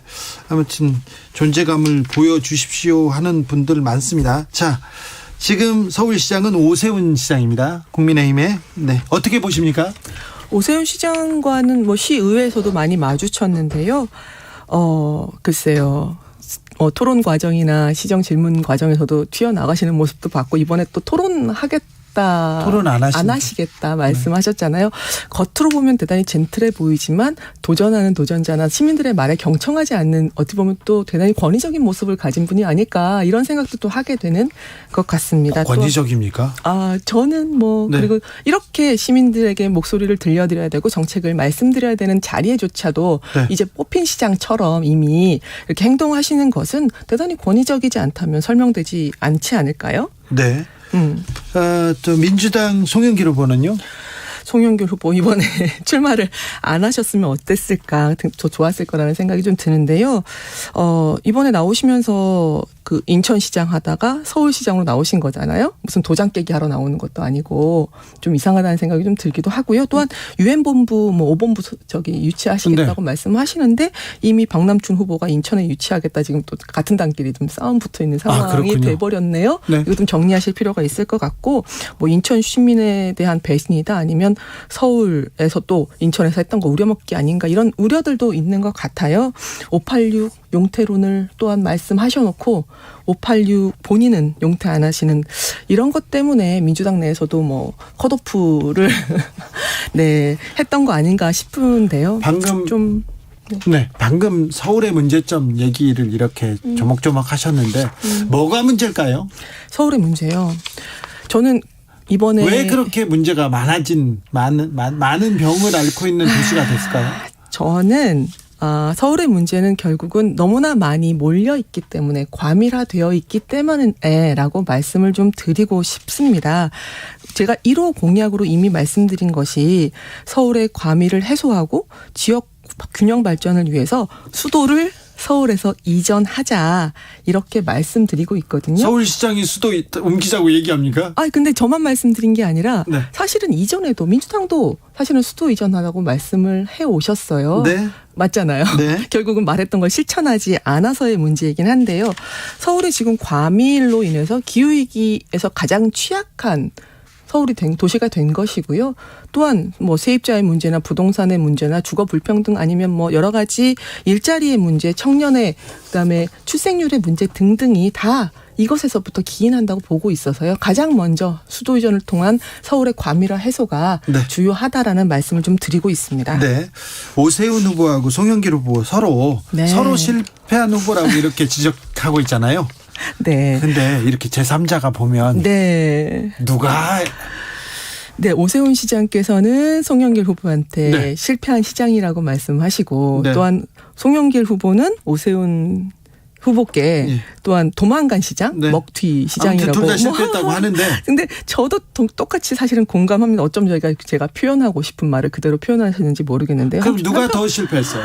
그렇게 말씀하시면 안 되고 두 분 다 답답합니다. 사실은 그렇게 두 분 다 실패했다고 지적하실 거면 두 분 다 자숙하시는 게 맞고요. 이제는 새로운 사람에게 서울시를 맡겨주십시오. 잘하겠습니다. 그래요? 네. 둘 다 실패했고 권수정만 괜찮다? 만이라고는 말씀드릴 수 네. 없지만 기회를 주십사. 호소드리고 있습니다. 권수정만의 차별점은 무엇입니까? 일단은 여성 노동자 서울시장이죠. 지금까지 많은 분들께서 서울의 문제점을 해결하기 위해서 가장 먼저 건드린 것은 결국은 부동산 그리고 개발 이런 말씀을 하셨거든요.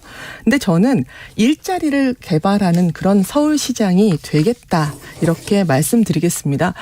사실 많은 분들께서 서울로 일자리를 구하기 위해서 오세요. 네. 그런데도 불구하고 전국에서 가장 높은 실업률을 4% 정도를 유지하고 계신데요. 근데 일자리야말로 어찌 보면 평범한 사람들의 자산이기도 하고 소득이기도 하고 또한 복지이고 또한 자신의 자존감을 지킬 수 있는 권리이자 가치거든요. 네. 근데 이런 일자리 문제에 대해서 정말로 적극적으로 가장 최우선에 놓고 지금까지 이야기해온 시장이 없었습니다. 다들 말씀하세요. 그런데 일자리는 기업이 만드는 게 아니냐? 이렇게 말씀하시는데 저는 그거는 어찌 보면 서울시는 뒷짐지고 있는 거 책임지지 않는 생각이다 이렇게 생각하고요. 저는 서울 시민들을 직접 고용하겠습니다. 그리고 그 고용의 조건은 살아가실 수 있는 적당한 임금과 그리고 4대 보험, 그 교육과 그 뒷책임까지 다 지는 이런 일자리를 만들어내겠다 말씀을 드리고 있습니다. 느티나무님께서 이렇게 질문합니다. 권순정 후보, 윤석열 정부와 어떻게 협치하실 계획이신가요? 네, 국무위원으로 참석하잖아요. 네. 그거 말씀 송영길 후보께서도 많이 말씀하시는데요. 할 말 하겠습니다. 지금 오세훈 시장처럼 같은 당이라고 할 말도 못하고 본인이 세웠던 계획조차 다 망가지고 있는데도. 구체적으로 어떤 말을 하시겠습니까? 네, 어떤 말이요? 네. 협치하자고 말씀드려야죠. 지금 윤석열 대통령 되셨네요. 근데 대통령 되시고 나서 지지율이 역대 대통령 중 취임 이후에 가장 최저입니다. 우려 지점이죠. 네. 그리고 여소야대의 지형도 대단히 우려 지점입니다. 그런 속에서 저희가 그래도 이분께 시작하시는 이분께 기대할 수 있는 건 이렇게 지지율이 최하에서 시작하시는 분께서 더 경청하고 국민들의 곁에 다가가려고 하고 다른 정치인의 목소리를 듣고 반영하려고 하는 목소리를 우리 시민들께서 국민들께서 기대한다고 생각하고요. 그런 역할을 저도 강제 드릴 수 있도록 노력하겠습니다. 대통령 집무실을 용산으로 이전한 거는 어떻게 보셨습니까? 독단적이시죠. 청와대를 개방한 것과 관련해서는 긍정적이라고 저도 생각을 합니다만 대통령 집무실이나 지금 청와대 이전은 국토균형 발전과 함께 고민해 주어야 되는 부분이라고 생각을 하고요. 저는 얘기하고 있습니다. 청와대가 이전을 하고 행정의 여러 가지 이제 영역에 있는 공간들과 일하시는 분들께서 수도 이전과 더불어서 함께 이동하여서 지역 규정 발전을 이루고 서울에 과밀화되어 있는 것들을 조금 더 해소하는 부분이 대단히 필요하다. 그렇기 때문에 용산은 지금 어쩔 수 없이 이전하셨다 하더라도 구체적인 계획을 세워서 수도 이전과 더불어 같이 저는 세종으로 옮겨가시는 계획을 세워주십사. 그러면 협치하겠다라는 말씀을 드리고요. 민주당 송영길 후보가 본인들께서 다시 정권을 재창출하게 된다면 청와대로 다시 들어가겠다는 말씀하셨는데요. 이거는 본인들께서 예전에 하셨던 말씀하고도 또 반대되는 얘기라고 생각하기 때문에 함께 이 고민을 함께 고민하면서 노력하고 이전에 대해서 함께 계획을 세워갔으면 좋겠습니다. 네. 네. 국무회의에 들어갑니다. 서울시장은. 그런데 국무위원들 몇몇 네. 요새 계속 청문회도 열리고 있는데 어떻게 보시는지요? 새 후보, 여러 후보들의 도덕성, 자질 문제 계속 이야기가 되고 있는데요. 저는 시민들께서 제기하시는 의혹 모두 다 타당하다고 생각을 하고 정당하다 이렇게 보고 있습니다. 특히나 주요한 위치에 있는 많은 분들께서 도덕적 해이 정도가 우리 일반적인 시민들의 상식과 법, 감정에도 한참 벗어나 있잖아요. 이미 이 문제를 외면하면 안 되는 거죠. 특히 조국 장관과 그 일가의 일상이 특혜와 특권에 쌓여 있었다. 국민의힘에서 추천한 인사들도 크게 다르지 않다라고 보고 있고요. 이것을 이대로 갔을 경우에 윤석열 정부가 아마 정부 내내 임기 내내 인사검증 문제로 굉장히 시끄러울 거라고 생각을 합니다. 저는 방법이 두 가지 있을 거라고 보는데요. 뭐 우리가 흔히 말하는 상류층 안에서 뼈를 깎는 노블리스 오블리주를 위한 혁신이 일어나든가 아니면 정말로 사회 주류의 철저한 교체 이것들이 되어야 되는 게 아닐까. 그래서 권수정 서울시장이 되어야겠다 이렇게 말씀을 드리겠습니다. 네. 민주당하고 국민의힘 둘 다 이렇게 나쁩니까? 못 쓰겠습니까? 자꾸만 아까부터 같은 질문을 던지시는데요. 아니 근데 여기도 나쁘다, 네. 여기도 나쁘다. 이게 이 양비론에 네. 양비론에 왜 정의당은 왜 이렇게 양비론만 얘기하고 대안은 없어 이렇게 얘기하는 사람들도 있거든요. 지금까지 근데 대한민국을 두 당이 이끌어오지 않았습니까?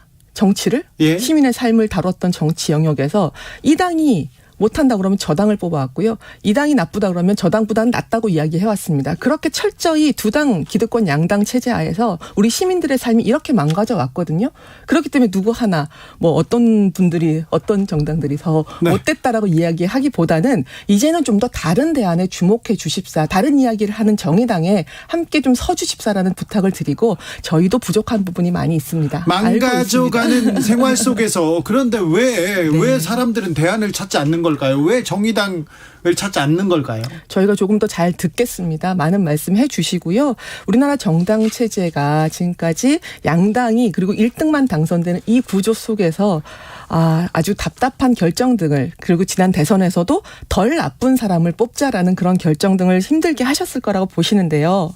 이번 지방선거는 그런 선거는 아니라고 봅니다. 좀 더 괜찮은 이야기를 하는 정말로 새로운 이야기와 실천을 담보하고 있는 그런 후보를 이제는 선택해 주십시오. 이런 실험을 서울시부터 정의당 권수정으로부터 시작해 주셨으면 정말로 좋겠습니다. 정의당만 생각하면 눈물이 난다 이렇게 생각하는 분들이 많아서요. 네. 정의당이 이번 지방선거에서 좀 존재감을 키워야 될 텐데 어떤 전략이 필요하다고 보십니까? 네, 겸허히 듣도록 하겠다는 말씀 진심으로 다시 한번 드리고요.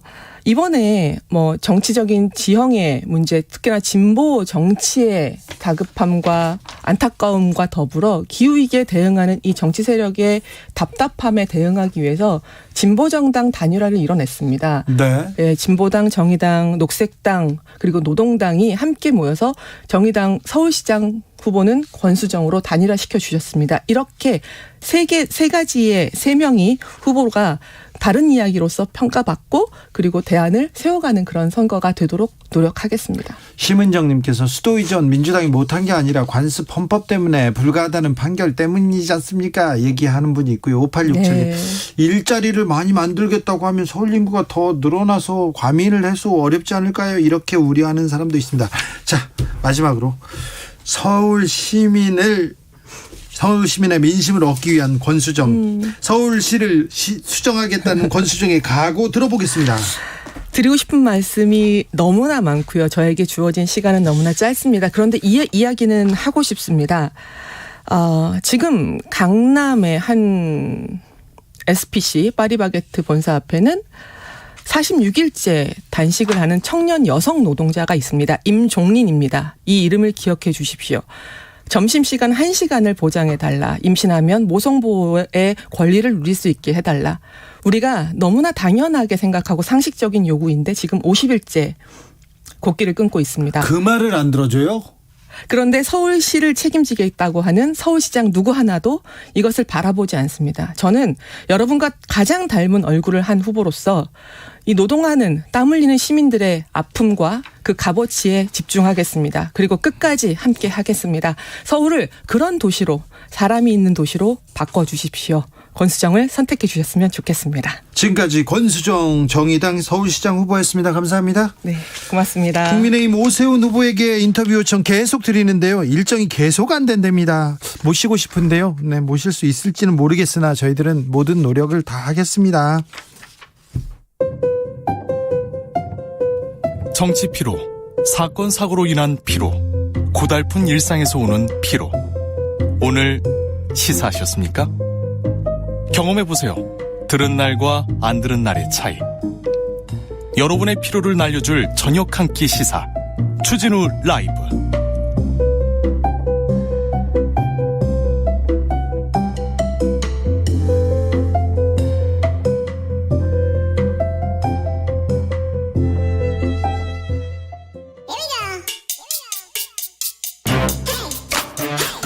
뉴스를 향한 진지한 고민, 기자들의 수다. 라이브 기자실을 찾은 오늘의 기자는 한결의 오연서 기자입니다. 어서 오세요. 안녕하세요. 네. 어디 출입하시죠? 지금 국회 국민의힘 출입하고 있습니다. 네, 국회 국민의힘 출입하고 있습니다. 국민의힘 소식 전해드리려고 김민아 기자가 출입처를 용산으로 바꾸고 네, 맞아요. 오연서 기자한테 이렇게 바톤 터치를 했습니다. 맞습니다. 뭐 좀 조언 같은 거 해주던가요?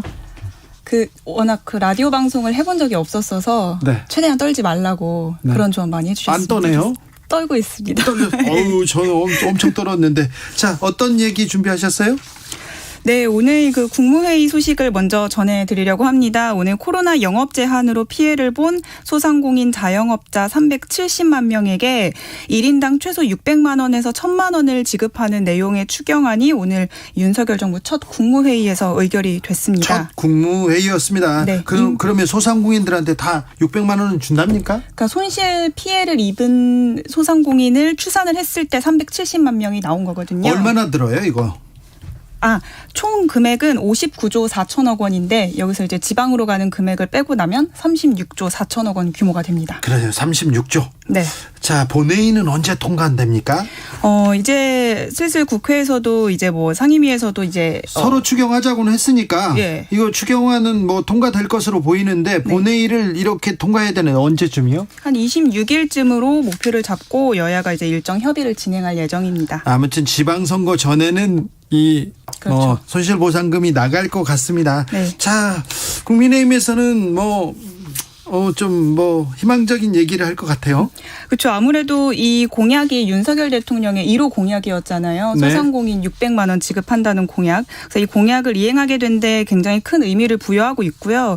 민주당도 이제 말씀하셨던 것처럼 손실보상 문제가 워낙 중요한 민생 문제다 보니까 민주당도 주장했어요. 그렇죠. 적극 협조하겠다는 입장을 일단 밝히기는 했습니다. 근데 이제 재원 마련 방안을 두고는 양쪽에서 분위기가 좀 심상치 않은데요. 네.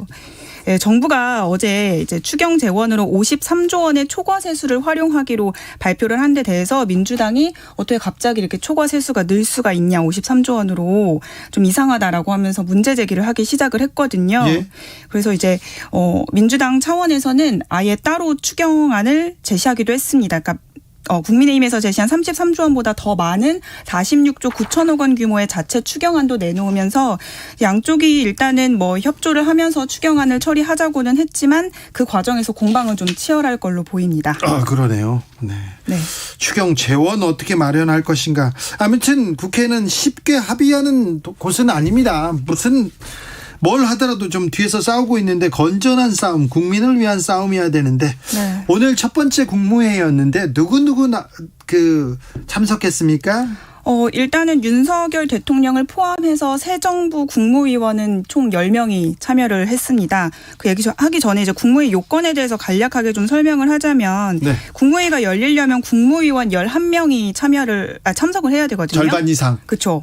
근데 이제 윤석열 대통령이 지금 장관 임명에 굉장히 좀 난항을 겪고 있잖아요. 네. 현재까지는 한 7명 정도만 임명을 받은 상태였기 때문에 오늘 윤석열 대통령이 국무회의 열리기 전에 2명을 추가로 임명을 했습니다. 박진 외교부 장관 그리고 이상민 네. 행정안전부 장관 그냥 임명했네요. 네, 그렇게 해서 이제 18개 부처 가운데 9곳이 신임 장관 체제를 갖추게 됐고 네. 그렇게 해서 윤석열 대통령 포함 장관 9명까지 해서 국무위원 10명이 참석을 했습니다. 오늘은. 다른 데선 어디 출입하시다가 지금 국민의힘으로? 저요? 네.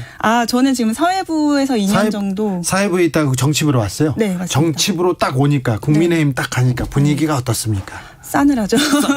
한결의 오연서입니다. 그러면 싸늘하게 쳐다보죠. 한 양쪽으로 두 가지 반응으로 갈리는 것 같은데 좀 잘 봐주시는 분들은 고생 많이 하겠다라고 네. 해주는 분도 계시고 네. 좀 싸늘하게 좀 냉랭하게 대하는 분들도 계시고. 막 싸우려고 하는 사람들도 있거든요. 근데 그런 사람들하고 이렇게 목소리를 높이면 안 돼요. 어떻게 해야 될까요? 그냥 가만히 보고 있으세요. 네, 가만히 보고 있어. 이 사람이 이렇구나. 다음번에 또 가보세요. 네. 그리고 또 국민의힘에서도 또 모르겠다. 네. 국민의 가는 힘들 거예요. 네. 새로 오신 오연서 기자님 반갑습니다. 그레이스님이 환영해 주셨고요. 손실보상금은 뭐고 또 방역지원금은 뭔가요? 이렇게 3309님이 이렇게 물어봤는데 코로나 때문에 피해를 본 손실보상을 일단 기본적으로 지난 정부에서 400만 원 정도 지원했는데 이번에 맞춰서 1000만 원은 맞춰주겠다 해서 600만 원을 지급하겠다. 이게 공약 사항이었습니다. 그런데 민주당에서 큰 사고가 터졌어요. 네, 오늘 오전에 발표가 됐었죠. 박완주 의원이 제명이 됐습니다. 사유는 성비위 의혹인데요. 사실 구체적인 내용은 공개가 되지 않았어요. 피해자 보호 차원에서. 그래서 민주당에서 이제 공식적으로 내놓은 발표는 이제 당 내에서 성비위 사건이 발생해서 당 차원으로 제명 처리를 했다고 밝혔고요. 이렇게 밝히면 네. 기자들이 취재를 하잖아요. 그렇죠. 언제적 사건인지 당사자는 누군지 좀 취재한 거 있습니까? 저는 일단 민주당 출입이 아니어서 오늘은 여기 취재에는 좀 시간을 쏟지는 못했는데. 정치부 기자답네요. 정치적으로 바로 또 그런데요. 일단은 피해자 보호 차원에서 이제 네. 사건에 대해서는 정확히 밝히지 않겠다는 게 민주당의 입장이었고요. 이거 그런데 경찰 조사가 이어질 사안 아닌가요? 아직은 당 차원의 처리 방안에 대해서만 좀 고민을 하고 있는 걸로 알고 있고요. 대신 이제 국민의힘에서도 그렇고 다른 당에서도 그렇고 이건 경찰에서 수사할 사건으로까지 진행이 돼야 한다고 촉구를 하고 있는 상황이긴 합니다. 이 얘기가 그전에도 조금 나왔던 얘기입니까? 민주당에서 성비위 사건이 있다 계속 얘기를 좀 들었던 것도 같은데 아무튼 박지원 비대위원장은 뭐라고 할지 궁금합니다. 네, 곧바로 이제 페이스북에 글을 올려서 본인 입장도 밝혔는데요. 여성을 온전한 인격체로 대우하는 당을 만들어야만 국민 앞에 당당할 수 있다고 하면서 네. 과거에 잘못된 과거를 끊어내자고 하면서 이제 사과의 글을 본인도 올렸습니다. 여성을 온전한 인격체로 대우하는 당을 만들어. 이건 지극히 당연한 건데 그렇죠. 민주당이 지극히 당연한 이런 기본도 지금 못하고 있다. 이렇게 지금 사과의 글을 올린 겁니다. 국민의힘에서는 뭐라고 합니까? 네, 국민의힘에서도 공식적으로 논평을 내서 입장을 냈는데요. 박원순 오거돈 성범죄 사건으로 국민의 심판을 받은 지 1년도 안 됐는데 민주당은 달라지지 않았다고 공식적으로 비판 입장을 냈습니다. 그래서 지금 제명을 하기는 했지만 책임 있는 자세로 수사기관 의뢰까지 나서라고 촉구를 했습니다. 네. 또 당내에서 최고위원인 조수진 의원도 이 기사를 공유하면서 공유하기도 했고 또 인수위에 있었었죠. 장예찬 청년소통 TF 단장은 민주당이 민주당 했다라고 비판을 하기도 했습니다. 민주당에서 왜 이렇게 성비위 사건 계속되는 걸까요?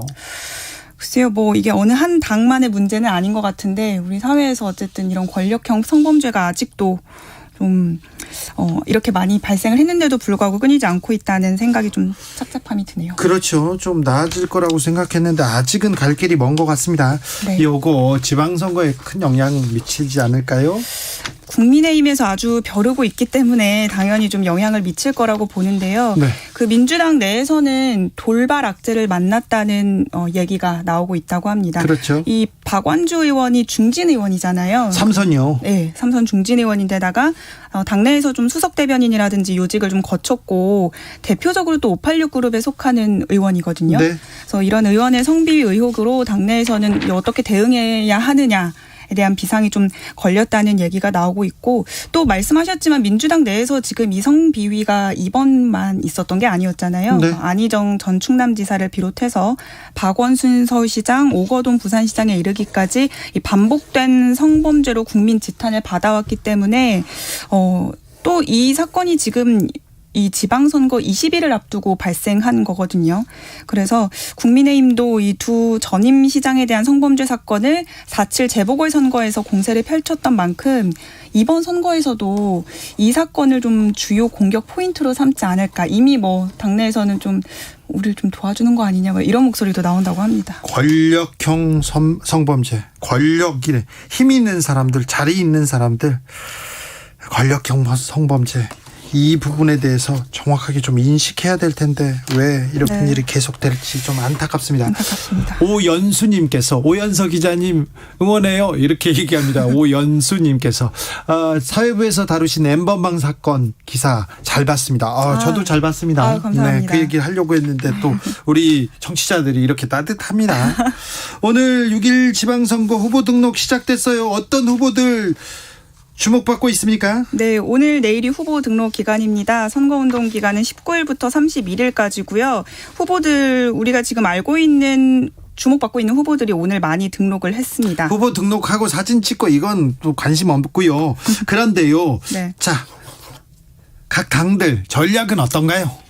네, 이번 선거가 또 지금 정부 출범한 지 21일 만에 치러지는 선거잖아요. 그래서 국민의힘에서는 정권 안정론을 들고 나오면서 선거전을 펼칠 걸로 보이고요. 정권 안정. 네, 민주당에서는 오히려 조기 평가론을 들고 나와서 역공을 펼칠 수 있다는 전망이 나오고 있습니다. 조기 평가요? 며칠도 안 됐는데요?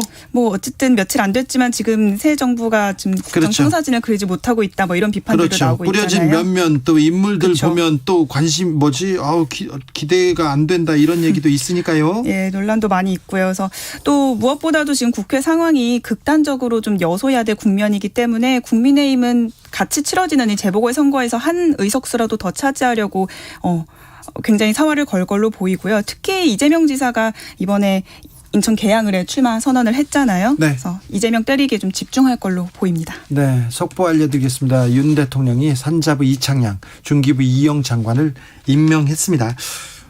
계속해서 지금 민주당과 얘기는 없이 협치는 없이 계속 임명하고 있는데 이 부분은 또 전국에 어떤 운영을 어떤 영향을 미칠지 또 살펴보겠습니다. 그건 다음 주에 또 모셔가지고 들을게요. 네. 국민의힘에서 따뜻하게 대해주는 사람은 없습니까? 있죠. 예, 많이 따뜻하게 대해주십니다. 많이 따뜻하게. 예. 네. 정치권에 이게 국회로 출근하면 국회 들어올 때 기분이 어떠세요? 국회 들어올 때요? 네. 요즘은 너무 좋아요. 왜냐하면 좋아요? 날씨가 너무 좋아서 국회라는 그 공간 자체는 진짜 좋아요. 네, 아름답죠. 네, 예쁘잖아요. 벚꽃도 그렇습니까? 예쁘고. 네, 알겠습니다. 봄을 또 즐기십시오. 기자들의 수다 한결의 오연서 기자였습니다. 감사합니다. 교통정보센터 다녀오겠습니다. 김한나 씨. 네, 먼저 서울 시내 소식입니다. 올림픽대로 공항 방면 가양대교 남단 부근에서 사고가 났는데요. 3차로가 막혀 있어서 부근으로 정체되고 있고 양화대교부터 여파받고 있습니다. 이전에도 성수대교에서 동작대교까지 어렵습니다. 경부고속도로 서울 쪽으로는 안성휴게소에서 동탄 분기점 부근까지 11km 사이에 차가 몰려 있고요. 이후로는 수원 부근에서 짧게 정체되다가 서울 요금소에서 판교 분기점까지 또 달래내 부근에서 한남 나들목까지 어렵고요. 영동고속도로 인천 쪽으로는 양지에서 용인까지 밀리고 있는데 여기 용인 부근 1차로에서는 고장난 차량을 처리하고 있어서 주의하셔야겠습니다. 또 동수원 부근에서 부곡나들목까지 10km 정체고요. 이후로 군포에서 사고를 처리하고 있어서 동군포 나들목부터 2km 여파받고 있습니다. 또 군자분기점에서 영동선 시점까지도 속도 내기 어렵습니다. 목적지까지 안전운전하시기 바랍니다. KBS 교통정보센터였습니다.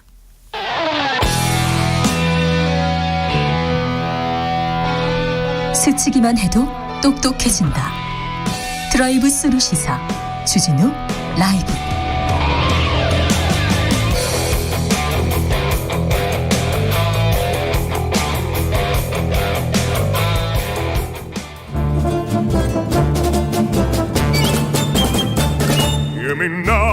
여기도 뉴스 저기도 뉴스 빡빡한 시사 뉴스 속에서 가슴이 답답할 때 뇌 휴식을 드리는 시간입니다. 오늘도 맛있는 책을 만나보겠습니다. 책의 맛. 김갑술 평론가 어서 오세요. 네, 안녕하세요. 정선태 국민대 교수 어서 오세요. 네, 안녕하세요. 네, 어떻게 지내십니까 이 봄날을? 네, 쓸쓸하게 지냅니다. 외롭고 쓸쓸하다는 사람이 많아요. 네, 외롭고 쓸쓸하게 네. 지냅니다. 세상은 외롭고 쓸쓸해. 김현식 노래가 계속 저를 휘감고 있습니다. 자, 오늘은 어떤 책을 만날까요? 광주 얘기할 때 됐죠? 네. 그리고 이쯤 되면은 기억나는 작품이 있습니다. 최윤의 저기 소리 없이 한 점 꽃잎이 지고. 최윤의 저기 소리 없이 한 점 꽃잎이 지고. 네. 5.18 광주 얘기죠. 네, 소설집 제목이기도 하고요. 네. 중편 소설 작품입니다. 장선우 감독의 영화 꽃잎으로 네. 잘 알려져 있습니다. 이정현 씨가 주연을 맡았던. 그렇죠. 무서운 주연이었죠. 충격적이었어요. 네, 그때. 충격적이었죠. 네. 그리고 이 1988년이라는 시점에서 이런 소설이 나왔다는 게 지금 읽어도 예. 좀 놀라울 정도긴 해요. 네. 꽃자주 빛깔에 우단 치마를 간신히 걸치고 묘지 근처를 배회하는 한 소녀. 이 소녀에 대한 얘기죠. 네. 이 첫 문장 프롤로그죠. 이 프롤로그 첫 문장을 읽으면 전체 윤곽이 좀 보이는데 오늘 우리 김갑 선생님께 말이 없으십니까? 왜 이렇게 쓸쓸해 보이세요? 아니, 얘기 듣는 거예요. 너무 쓸쓸해 보이시네. 네. 이 소녀가 바로 광주 민주화 항쟁 무렵에 오빠와 어머니를 잃었습니다. 그리고 이 어머니가 총에 맞아 쓰러진 상황에서 어머니의 손을 뿌리치고 자기만 도망쳤다는 그 죄책감, 원죄의식 같은 거죠. 상처에 고통스러워하다가 여기저기를 떠돌게 됩니다. 오빠 닮은 사람을 따라가서 이런저런 일도 벌어지고요. 그 소녀, 꽃자주 빛깔에 우단 치마를 간신히 걸치고 묘지 근처를 배회하는 한 소녀의 그 상징성, 의미를 읽는 게 이 소설의 핵심 아닌가 싶기도 해요. 김갑수 선생님? 예. 아니 좀 다른 얘기를 하자면요. 우리가 사는데 여러 감각을 대변하는 많은 것들 있잖아요. 음악이 즐거움을 주고 뭐 음식 먹으면 쾌적해지고 뭐 이런 것들. 근데 이제 문학이 하는 기능이 원래는 여러 가지였는데 지금 남아있는 마지막 기능이 인간에게 고통을 체험하게 하는 일인 것 같아요. 우리가 너무나 고통을 비켜가는 삶을 하거든요. 드라마나 영화도 다 막 그 새드 엔딩, 비극적 결말 나면 다 싫어해요. 근데 삶에 고통이 없는 게 아니잖아요. 네. 그러니까 문학적 추체험을 통해서 그 고통의 뿌리까지 가볼 수 있는 게 지금 문학의 마지막 남은 기능인 것 같은데 이 5.18 문학이라는 게 있어요. 네? 우리가 체험했던. 근데 많은 것들이 이제 사건으로 접근을 해요. 어떤 일이 벌어졌는지를 이제 묘사하는 거예요. 근데 전혀 다른 접근법이 있거든요. 근데 최윤이라는 작가가 1988년에 쓴 오늘 소개해드린 이 작품이 바로 전혀 다른 접근법이에요. 그렇죠. 저기 소리 없이 한 점 꽃잎이 지고 이 작품은 뭐냐면 그냥 어떤 미친 여자의 이야기예요. 그러니까 거기는 광주도 금남로도 뭐 진압군도 모두 하나도 나오지 않습니다. 다만 어떤 형체를 알 수 없는 어떤 거대한 것에 의해서 엄마가 총 맞아 죽고 딸아이가 실성을 하고 오빠가 어디론가 실종이 됐는데 죽은 상태가 돼서 그 실성한 여자의 자신의 내적 독백이 한 축으로 흘러가고 그 실성한 여자애를 거두어서 공장 일꾼이 학대를 하다가 나중에 애착감을 느끼는 미묘한 심리전의 과정이 이야기의 또 한 축을 이루고 그다음에 우리라고 표현되는 일군의 청년들이 그 소녀를 찾아다녀요. 사실 죽은 오빠의 친구들인데 이 세 축이 흘러 들어가서 우리가 알고 있는 그 역사적 사건을 일단 전혀 배제해 놓고 굉장히 심리적으로 고통스럽고 불안하고 또는 무서운 어떤 이야기 속으로 들어가게 하는 게 그리고 그 글 자체도 굉장히 그런 식으로 그러니까 이 서술적 독법이 아니라 시적 독법으로 아주 이렇게 엉키고 설켜 있는 이 언어로 이렇게 쓰여 있어요. 근데 30년이 흘렀는데 말이에요. 너무나 많은 그 5.18 문학이 존재함에도 불구하고 바로 이 최윤 씨의 저기 저 한입 꽃잎 지금 이게 두고두고 거론되고 그렇지. 또 거론되고 또 거론됩니다. 네, 네. 그러니까 그 각 장르의 고유성 문학으로 치면 그 형상화라고 하는 다큐멘터리적 기능이 아니라 문학으로 승화시켰던 그 기능이 사람들에게 지금도 여전히 울림을 주는구나. 저도 이번 기회에 다시 읽었거든요. 네. 이 책을.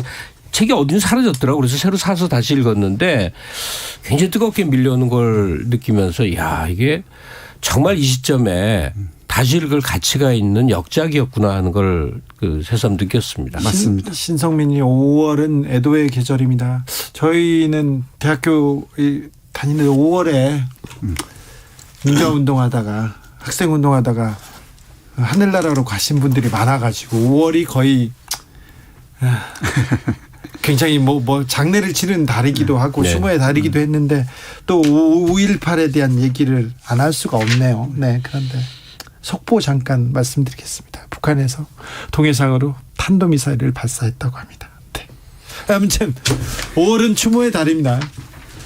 네, 중요한 말씀하셨는데 문학의 역할이랄까 기능이 우리가 망각하고 싶은 고통을 추체험하게 한다는 것, 중요한 지적이고요. 다른 표현을 얘기한다면은 이 문학은 억압된 목소리들, 이 목소리를 내지 못한 사람들을 대변해주는 그런 역할도 할 수가 있겠죠. 그렇죠. 이런 실성한 이른바 그 미친년의 내면 풍경이죠. 내면 풍경을 그려내서 우리에게 전달해 주는 것도 문학의 중요한 역할일 것 같습니다. 그리고 또 말씀하신 것처럼 무엇을 얘기하는 것보다는 어떻게 얘기하느냐가 문학에는 상당히 중요하죠. 네, 여기 이 소설은 세 개의 시점이 서로 엇갈리면서 기술되는데 문장 하나하나를 꼼꼼하게 읽을 필요가 있습니다. 그래야 느낌이 살아나요. 그러니까 한마디로 말해서 좀 어려워요. 어려워요. 쉽게 읽을 수 있는 소설은 아니에요. 네. 정선태 교수님이 방금 전에 문학적 표현을 하신 겁니다. 네. 네. 그래서 읽다 보면은 이게 그림으로도 그려지고 네. 또 뭐 흐르는 영상처럼 슬로우 비디오처럼 흘러가기도 하고 예. 그렇기도 합니다. 그런데 최윤 선생이 워낙이 문학 불문과 교수이기도 하고요. 또 문학 연구자이기도 하고 또 번역자이기도 해서 그런지 모르겠습니다만 문장으로 좀 들어가 볼까요? 문장으로 들어가서 보는 게 훨씬 생생할 것 같습니다. 네.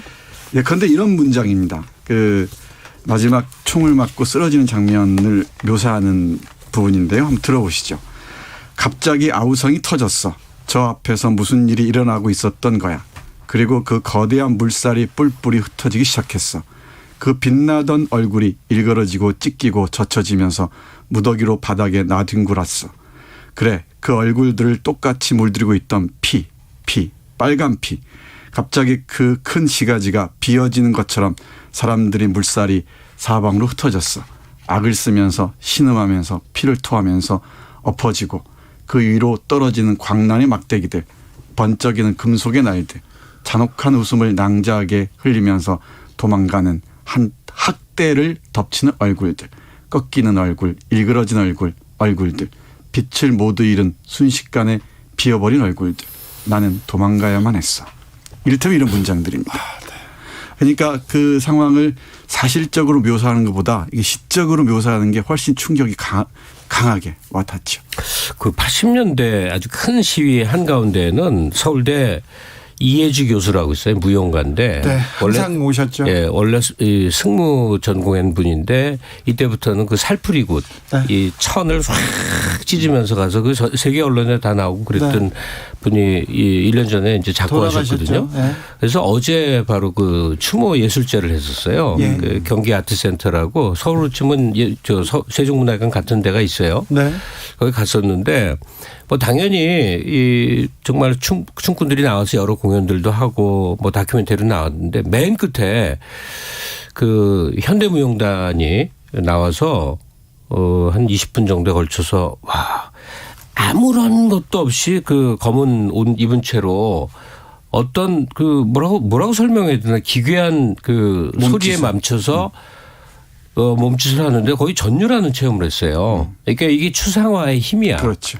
추상화 힘이. 추상화 됐을 때 소비하는 사람이 많은 걸 주체적으로 느낄 수 있는 거예요. 이 얘기를 또 드린 이유가 바로 최윤 소설이 그 너무나 시적으로 얽히고 설킨 문장 속으로 들어가면 나중에 막 머리가 아파지고 그러는 게 사실인데 잘 읽다 보면 스토리 라인이 잡히거든요. 그 이 꽃잎에 이 소녀가 이동하는 그 행선지가 사실은 이 안에 쭉 나와 있어요. 그렇죠. 그래서 막 숨어 있어서 막 찾기가 힘들어서 그렇지. 그 어디지? 옥천인가? 옥포. 옥포로 갔다가 그 이제 공장에 있다가 뭐 하는 김 씨가 또 끄집어내서 병원에 있다가 하는 사실은 스토리라인이 일반 소설처럼 있는데 문학적으로 엄청나게 이제 여러 장치들이 들어있어서 이제 그런 건데 야, 이런 어제 제가 그 컨템포러리 댄스에 그 굉장히 막 정신이 나간 듯이 체험한 거 비슷하게 문학적으로도 바로 이 5.18 얘기할 때 한 사람의 내면이 일그러지다가 정신 분열로 이루어져서 그 분열의 행위가 그 자기 몸을 이렇게 자학하는 자해를 하는 행위로 막 이루어지거든요. 그렇죠. 그걸 막 섬뜩섬뜩하게 읽어나가면서 굉장히 많은 체험이 이루어진 그 얘기를 전해주고 싶어요. 이 작품은 올해 그 옛 추억을 돌이켜보고 싶은 많은 분들에게 참 권하고 싶구나 이런 생각을 했습니다. 9889님께서 문학의 마지막 기능이 고통을 체험하게 한다는 건데요. 삶은 너무 언제나 고통스러워요. 이 고통으로 이기는 거지. 문학의 고통으로. 고통을 많이 겪으면 강해지죠, 사람이. 그만 겪고 싶어요. 이제 어떤 고통이 더 심각한지 모르겠네. 그 현실적 고통과 문학적 고통. 네. 그 거리가 어느 정도 되는지 잘 모르겠습니다. 네. 금방 읽어드린 그 부분처럼 이렇게 이야기를 해체해 놓고서 우리를 새로운 방식으로 이 고통을 경험하게 하고, 이게 실성한 여자아이니까 15살쯤 된 여자아이의 독백의 형식으로 그려지고 있거든요. 네. 그게 합리적인 논리적으로 기술될 수가 없잖아요. 막 뒤섞인 어지러운 이 표현들인데 그 표현들을 하나하나 갈무리 하다 보면은 정리하다 보면은 왜 이 여자아이가 이렇게 자해를 하고 고통스러운 길을 가고 이러는지를 알 수가 있습니다. 그리고 또 하나는 제 얘기가 계몽적이라고들 말씀하시는데 어쩔 수 없습니다만은 왜 이 아이는 이런 고통의 심연에서 못 태어나오는가. 여기서는 검은 휘장이라고 그러는데요. 눈을 뜨고 싶지 않은 거죠, 사실은. 그러니까 거기서 갇혀서 못 태어나오는가. 여기까지를 얘기해야 되고 아직도 우리 주위에 이런 소녀가 배회하고 있지는 않은지 한 번쯤은 돌아볼 필요가 있지 않을까 싶습니다. 5월을 맞이해서. 네. 제가 몇 년 전에 정말 역사에 남을 불후의 명절을 썼는데 하나도 안 팔렸어요. 김갑수 선생님이? 네.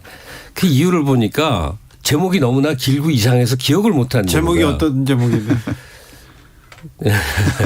어떻게 미치지 않을 수 있겠니? 아, 네. 클래식 해설서인데. 네.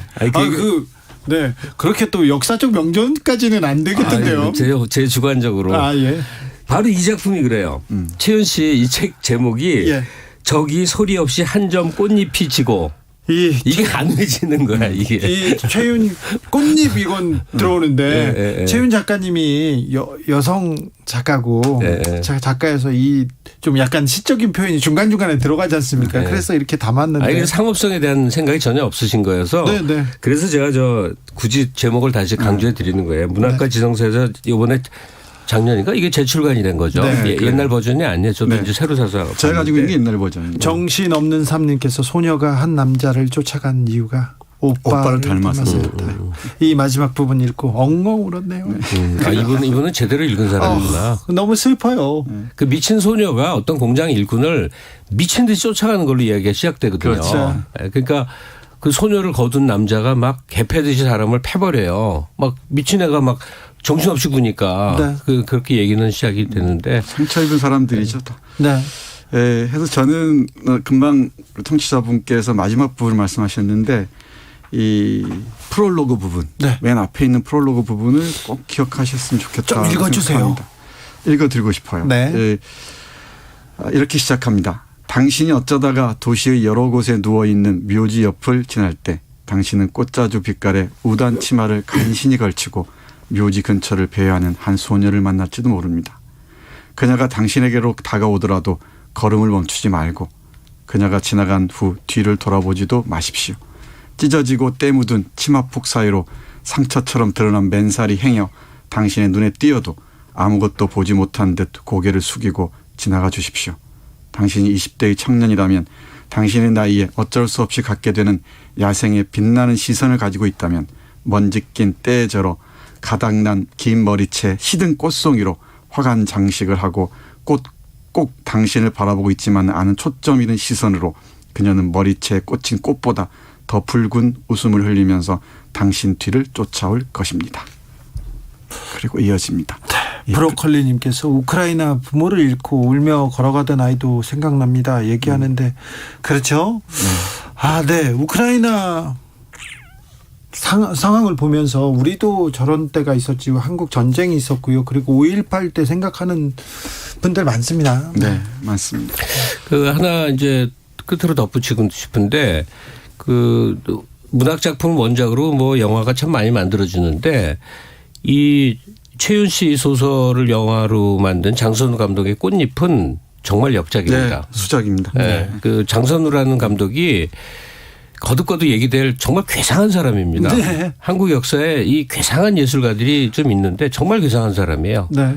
그러니까 여러모로 괴상한 사람이죠. 근데 이 작품은 뛰어나고 그 주역을 맡은 이정현 씨는 뭐 우리는 다들 바꿔 그 노래로 기억을 많이 하죠. 가수로 많이 기억을 하죠. 근데 저는 굳이 얘기를 하면 이 꽃잎에서 처음 이제 캐스팅됐을 때와 성실한 나라의 앨리스라고 한 2, 3년 전에 독립예술영화의 주연이 됐는데 그 영화도 정말 이상한 영화인데 아주 매혹적이에요. 그래서 야, 이정현 씨가 죽지 않았구나. 정말 이게 연기는 뭐 탁월하죠. 예, 예. 네. 이 광주를 소재로 한 영화들이 많이 있죠. 네. 이 택시 운전사까지. 근데 제가 본 바에 따르면은 박하사탕과 이 꽃잎이 뭐 제가 보기엔 최고인 것 같습니다. 네. 그리고 문학 작품을 볼 때 메시지에 주목하는 경우가 많잖아요. 무엇을 얘기하는가. 그보다 그 무엇을 얘기하는 과정에 주목하면서 읽으시면은 어휘부터 문장 하나하나까지 네.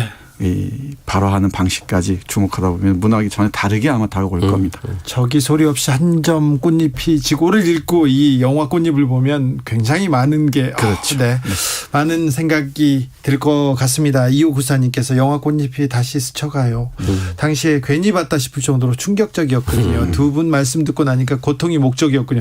그러니까요. 고통스러워가지고 저는 중간에 막 뛰쳐나오고 싶더라고요. 아, 네. 8182님. 현실이 힘들고 고통스러운 것은 과거에 집착하고 오지 않는 미래를 걱정하기 때문입니다. 현실에 행복하세요 얘기하는데 이게 어려워요. 어렵습니다. 그죠? 그러기가 참 어렵죠. 네, 현실에 행복하기가 어렵죠. 뭘까요? 글쎄요. 이런. 근데 이제 고통을 느끼는 사람들이 궁극적으로 행복한 사람들인 거죠. 행복 외치는 사람들이 그게 이제 가짜 행복이라고 그 문학 비평 용어도 그렇죠. 있어요. 리시안 골드만 용어인데 뭐냐면 이제 현대인이 어느 시점부터인지 모르겠는데 네. 우리를 둘러싼 거의 모든 것이 가짜 만족, 가짜 행복으로 둘러싸여 있어요. 근데 그 가짜를 꿰뚫으면 고통스러워요. 근데 그 가짜 만족, 대리 만족, 가짜 행복이라는 거를 꿰뚫는 순간부터 인생의 내용이 보이게 진짜 되는 행복해지는 거죠. 그 순간. 그래서 남의 눈을 의식하지 않게도 되고 현재 자기가 도달한 상태에 대해서 자기 스스로 인정하면 충족하게 되고 타인의 시선 속에 갇혀 살게 되지 않고 그다음에 지금 한국 사회가 성취하고 있는 여러 가지 부글부글한 거품들에 대해서도 그것의 여러 이면들을 꿰뚫어 볼 수도 있게 되고 이게 성숙하는 거죠. 그러니까. 그게 고통의 가장 적극적이고 긍정적인 기능이겠죠. 그러니까 이 현재의 뭐랄까요? 자기 합리화, 이 자기 위선적인 가짜 행복에 빠지기보다는 그 가짜 행복의 이면을 들여다보는 게 고통스럽잖아요. 네. 근데 그 고통을 해치고 보면은 그 안에 우리가 미처 몰랐던 오롯한 뭔가가 있지 않을까 싶습니다. 그럴까요? 나만 해도 리시안 골드만 얘기하고 있네. 40년 전 고전입니다. 그럴까요? 아마 다시 아마 호명될 겁니다. 그 사람들. 최윤의 저기 소리 없이 한 점 꽃잎이 지고 함께 읽어봤습니다. 김갑수, 정선태, 김갑수 선생님 오늘도 감사합니다. 네, 고맙습니다. 네. 주진우 라이브는 여기서 마치겠습니다. 돌발 퀴즈 정답은 7표였습니다. 7표. 오늘 다소 문학적 표현, 과격한 표현이 있었다는 거 양해 말씀드립니다. 저는 내일 돌아옵니다. 주진우였습니다. 2022년 한국전력은 한 걸음 천천히 가기